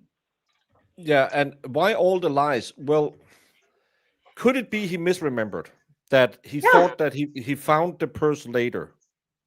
So he brought the water bottle in that day, and then, oh, I found the purse. But then he said, no, it's a different purse. He had two purses in his house. Could it be that he just, oh, fuck this stupid forgot her purse again. I'm just going to chuck it in with my Wawa milk, and I'm going to go in. And he forgot about it. Could it have been? I don't know. I just know that he didn't start to get agitated in the interrogation room until he said, "What are you not telling me? Did something happen to her?" And they said, "I don't know. I don't know. I don't know anything. Has it anything to do with that big crime scene I saw? Did you find her in the woods?" I haven't been in any woods. Exactly. Do you have my car? Are you looking in my car? Yeah, they took his car. They took his stuff. She's been gone for over 2 weeks. I can't even remember what I ate 2 days ago. Yeah. You know, I might say, oh, it was this. And then I realize, oh, no, it wasn't because something else. But yeah, and then I don't expect him to know what purse she's carrying or what purse he grabbed or anything about a purse, in my opinion. I don't even know if any of you ladies had a purse when we were in Copenhagen. Yeah, I mean, don't I care. wouldn't expect you to, and I don't carry one, but like, who knows? Yeah. I'm the only thing I know is Iris carried a chancla, and she used it frequently. All I remember is she had a phone in her hand at all times, video and everything. Yeah, and she was. We couldn't find her 95% of the time, and then she'll destroy something, and oh, that's Iris. Oh, good to see her again. It's just destructive. Yep. Yeah, and she has a purse just for Tashin. Yeah. Oh, she did because she had to whip it out. I think, unless she pulled it out of her bra. I don't know. See, I don't know. I couldn't tell you. You heard it here. Iris whipped it out. That it was closed from his truck. He even says that's not going to prove anything, right? Twice he told us that. But... He also tells you that he had an appointment at OAW on September 9th. Yes. And later you were able to confirm that was true, right? That is correct. But a lot of what he asked you about, and he was asking you a lot of questions, was what was going on at OAW on September 9th, right? Yes. Did your Detective Seitz ever indicate to him that your questions related to Stephanie had anything to do with the scene that occurred on September 9th at OAW? I don't believe we did.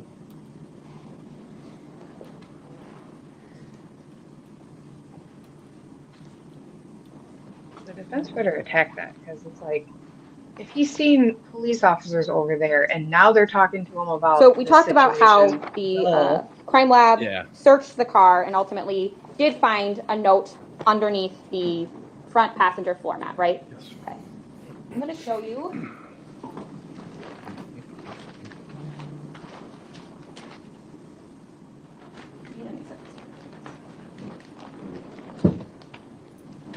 I wouldn't put past Iris to have a bottle of tahini in her bra at all times. Just saying.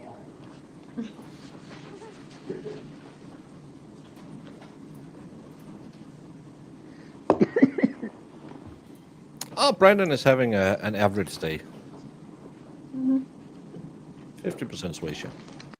The styrofoam square that was recovered from underneath the floor mat, passenger side of Mr. Pahl's truck.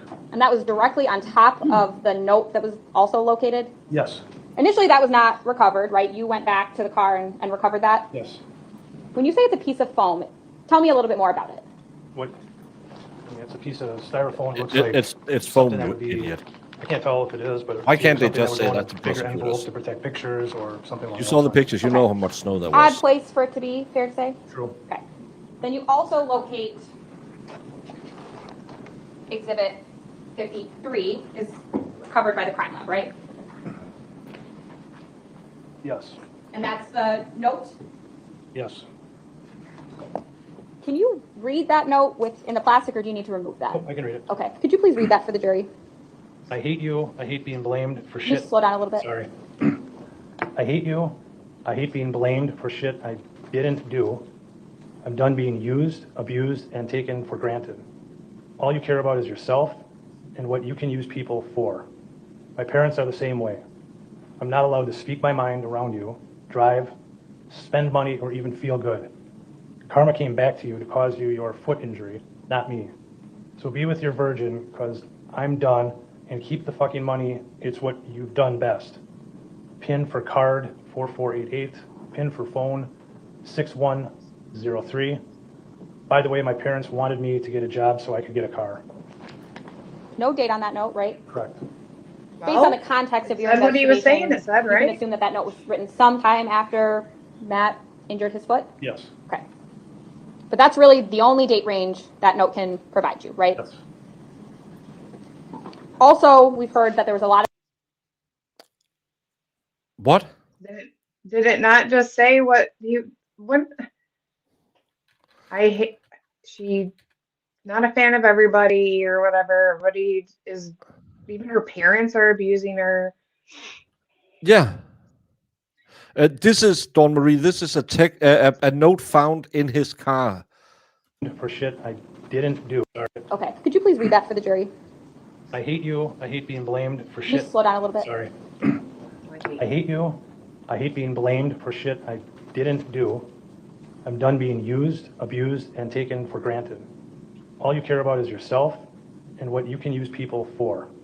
My parents are the same way. I'm not allowed to speak my mind around you, drive, spend money, or even feel good. Karma came back to you to cause you your foot injury, not me.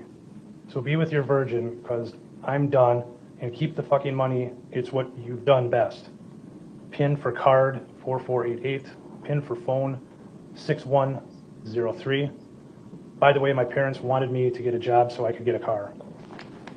No date on that note, right? Correct. Sounds Based on like the a context of your self-deletion note. investigation, you can assume that that note was written sometime after Matt injured his foot? Yes. Okay. After But that's really the only so date she's range giving him that note her can provide PIN you, right? to her card and her phone. That's kind of. Also, we've heard that there was a lot of Yeah, and her card was found in his wallet. Could it be from that? Yeah. I mean, Yeah, it sounds like a she's having self-deletion some note. problems. In a way. Could be. Get your wife to stuff them in there. I agree, Dawn. It sounds incriminating. It doesn't sound incriminating to him. It's more points to her depression and mental health. Yeah. Yeah, and or even feel good. I'm agreeing with Sue. It sounds like they were trying to keep her off the good stuff. Yeah. I wish they're nagging at her about the oxy, and she's like, Leave me alone. Okay, hear me out here. There is a chance she wasn't exactly perceiving things normally. If she had brain damage from her seizures, it's possibly she viewed their attempt to help as negative. Could also be she's an addict and they took drugs from her and she didn't like that one. Maybe Could be. people were sick of enabling her and she was not happy about it. Yeah. Did she drown a bottle of pills, walked into the woods and wait? Again, there's so many things. A note that sounds like a self-deletion note. I'm lost here. Yeah. Again, Don't know. she sounds like she's mad at him, she's mad at her parents, she's mad at the world. It actually does. I mean, reading it out loud, it doesn't sound like she's too happy with anybody right now. No. And she has, according to her mom's police report, she couldn't remember it now, but she has previous attempts.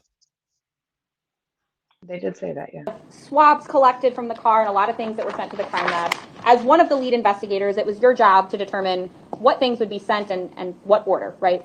I really don't know. You also needed to send a standard for Stephanie to the crime lab so that they could test any substance, anything that they found against her DNA profile, right? That is correct. Did that become very challenging in this investigation? It did. Tell me why. We didn't have any samples that historically we would be able to send in. We didn't have those type of samples in this case. So tell me what a typical sample would be from someone that's alive. Blood, saliva, things like bodily fluids.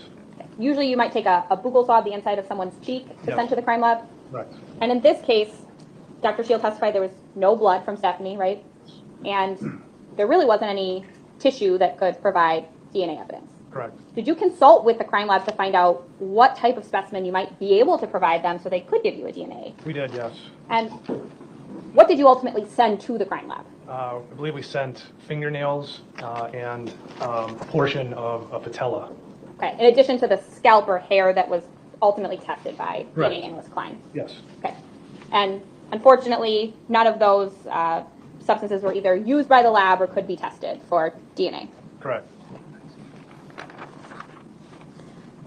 So as we heard from Detective Seitz, Mr. Pahl actually walks out of that interview room on September 17th, right? Your investigation continues? Yes. So what things do you start looking into next after your interview with Mr. Pahl? We start looking at banking records, social media accounts. We looked into life insurance policy or policies, any contact that either Ms. Pavlons or Mr. Pahl had recently, who these folks might be and in what context. And so you and Detective Plennis, as the lead investigator, who the jury hasn't seen yet, right? You're splitting up those duties, trying to decide who's going to do what. Yes. One of the next things that you do is you obtain some prescription drug records for both Stephanie Pavlons and Mr. Pahl, right? Yes, we did. Okay. I'm going to show you Exhibit 97.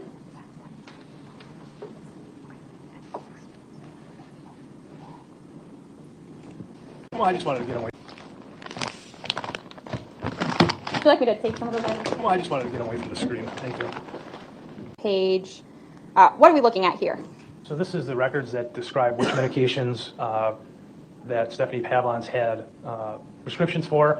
It tells you the type of drug it is, quantity, the dates that it was prescribed, dispensed, and sold, who the prescriber or the doctor is, where it was dispensed, meaning like Pick and Save Pharmacy or Walgreens, who the patient is, and then address that's listed for the patient as well as their type of payment. Okay. And these records are something you actually request from an entity within the state, right? Yes. And these are records that are really meant to track drugs that are commonly abused, right? Yes, opioids. So this isn't going to be a full prescription record for every run-of-the-mill, over-the-counter prescription that someone obtains, right? Correct. And these records are specific to Ms. Pavlons? Yes. Okay. I would move admission of Exhibit 97 and permission to publish. Any objection? No, sir. All right, it's admitted and you may publish. So we're going to start on the first page, please. So, Detective, at the top I see Ms. Pavlon's name and then a map. What's the significance of the map? It says it's prescription history location, so it's showing where on the map her prescriptions are picked up.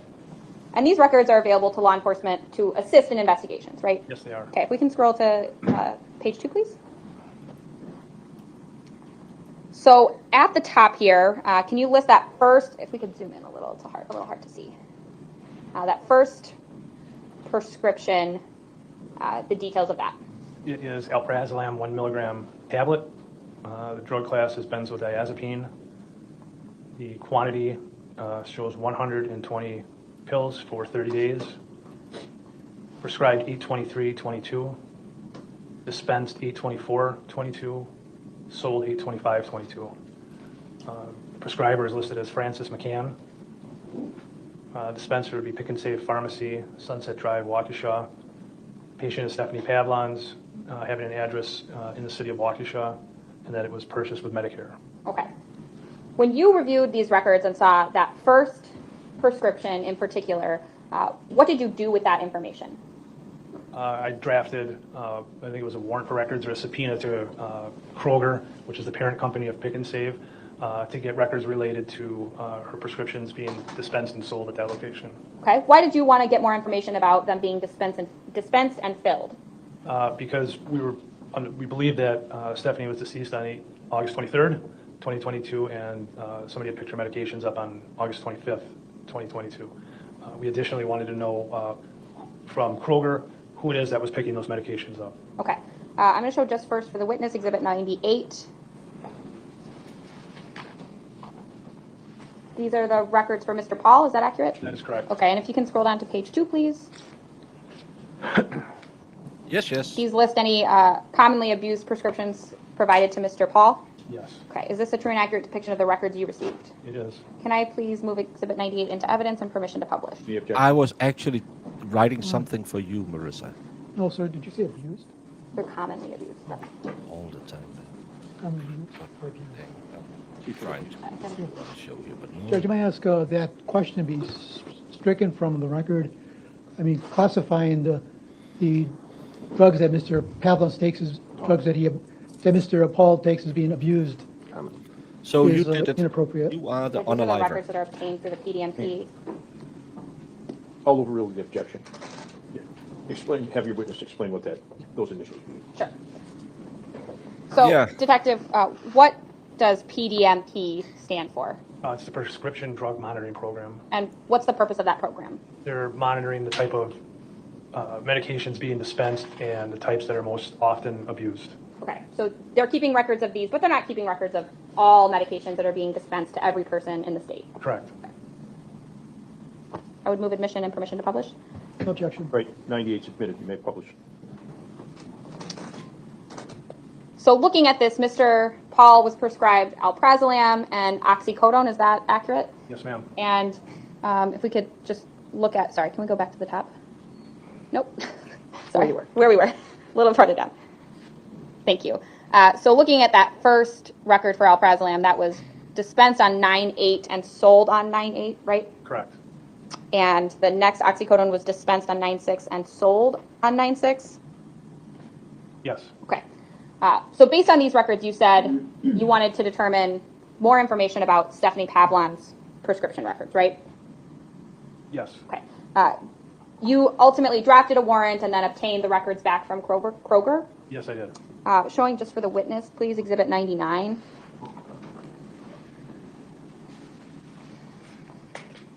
If we can scroll down, please. Detective, do you recognize what we're looking at here? Yes, those are the records requested from Kroger for Stephanie Pavlon's. Okay, can we go back to page 2, please? What was significant about the records that you received? Regarding these records? This particular page of the records.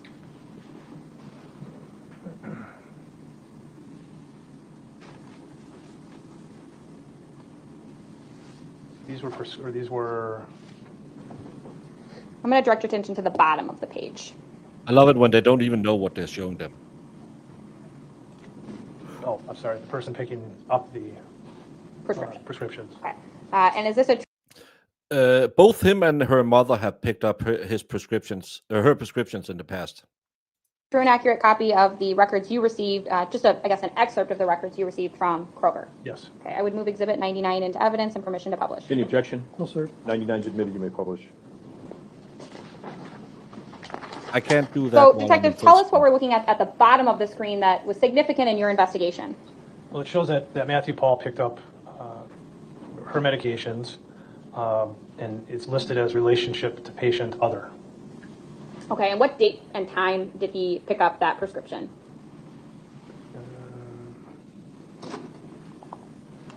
8/24, 8/24/2022 is the fill date.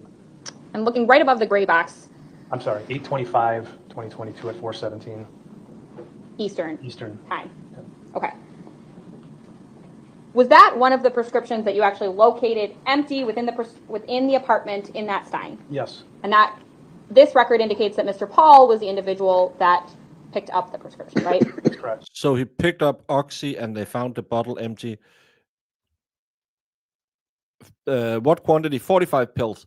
How much does one pill of Oxy go for? Remember the mom said he pays her in cash. How much does Oxy gives you on the black market?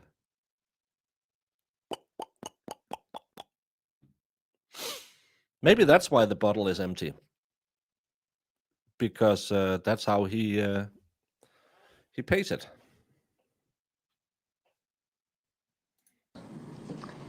Based on the PDMP records, there was a lot of information about the doctors that Ms. Pavlon saw. Yes. Were you able to then also obtain some request some medical records for some of those doctors listed on her prescription drug history? Yes, we did. You requested records from Dr. McCann, Yes. right? Yes. You requested records from Dr. Rochelle, right? Yes. And This through was the review name of brand. those records, did you learn of an additional doctor that you wanted to obtain records from? Yes. Who was that? Dr. Ubel. Sue, how much is it? And what was his specialty? He was ear, nose, and throat specialist. Okay. And how do you spell that name? Sorry. Not your fault. Ubell. Thank you. Thank you, Detective. As part of your investigation, did you want to look for all relevant healthcare records that you could find that might assist in your investigation? Yes, we did. Why particularly in this case were you interested in healthcare records? Because oftentimes patients will discuss with their provider things happening in their life, what things that may be causing or be contributing to whatever ailment that they're being seen for. And so we were interested in finding out if any of these doctors had written any notes relative to any of their interactions with Stephanie Pavlon's. Okay. Now, in March of 2023, that's when you make contact with Mr. Pahl again, right?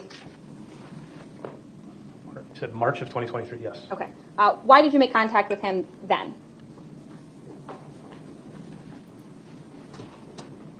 Did you need to obtain a DNA standard from him? We had obtained a search warrant for DNA sample from Mr. Pahl, from Matthew Pahl. Okay. And you ultimately obtained that and then sent to the crime lab? That is correct.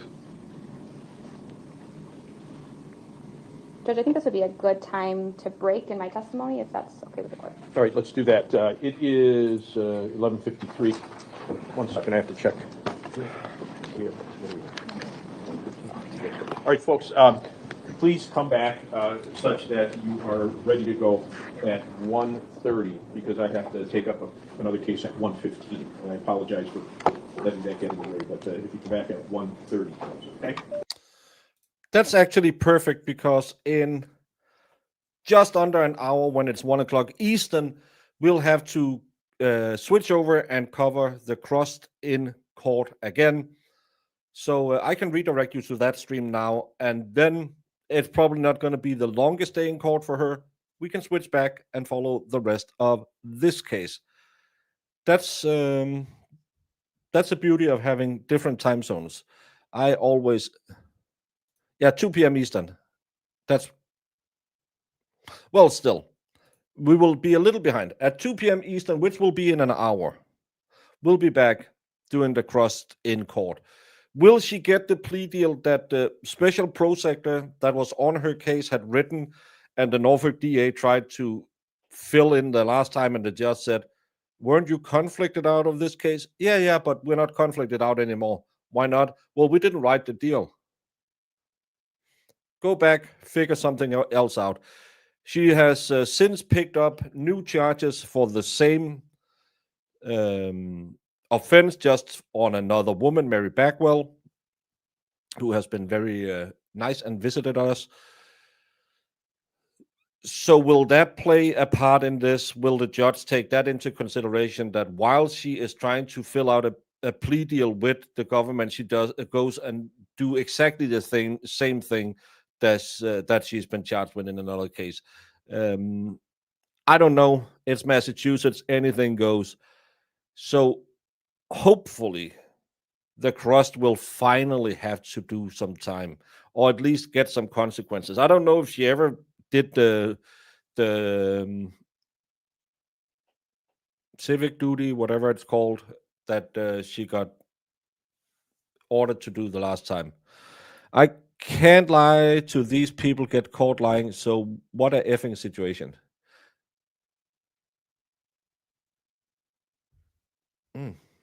This guy's getting railroaded. Well, it's just how the state will do it. Krusty won't get punished. She's a snitch. Well, her snitching days might be over. By the way, did you all know the totally new Turtle Boy rumor? He's actually trying to work out a deal with Tully, because Tully isn't the guy you work out a deal with. But if you ride in the short bus, you believe all kinds of story that comes out. But that's the newest thing. Krusty can confirm that Aiden is talking to Tully to try and make a deal. And sadly, former Free Can Read people who now is anti-Aiden is jumping on the bandwagon because, well, ankle biting is another way to get monies. Let's hope that Krusty isn't just going to get another can kicked down the road. Just give her a week in prison. Let her do some time. Let's see how she likes it. Be back. We'll start a little bit before 2 p.m. Eastern, which should be, we'll probably be back in like 40 minutes and warm up. And then we'll get back to this, because this case makes me more and more confused already the more I look at it. Love y'all. See y'all. Bye y'all. What exhibit are you referring to? I'm going to make this 100, Your Honor. All right. 100. Because it is 100% correct. So you literally built a cannon? Yeah, it's pretty awesome. All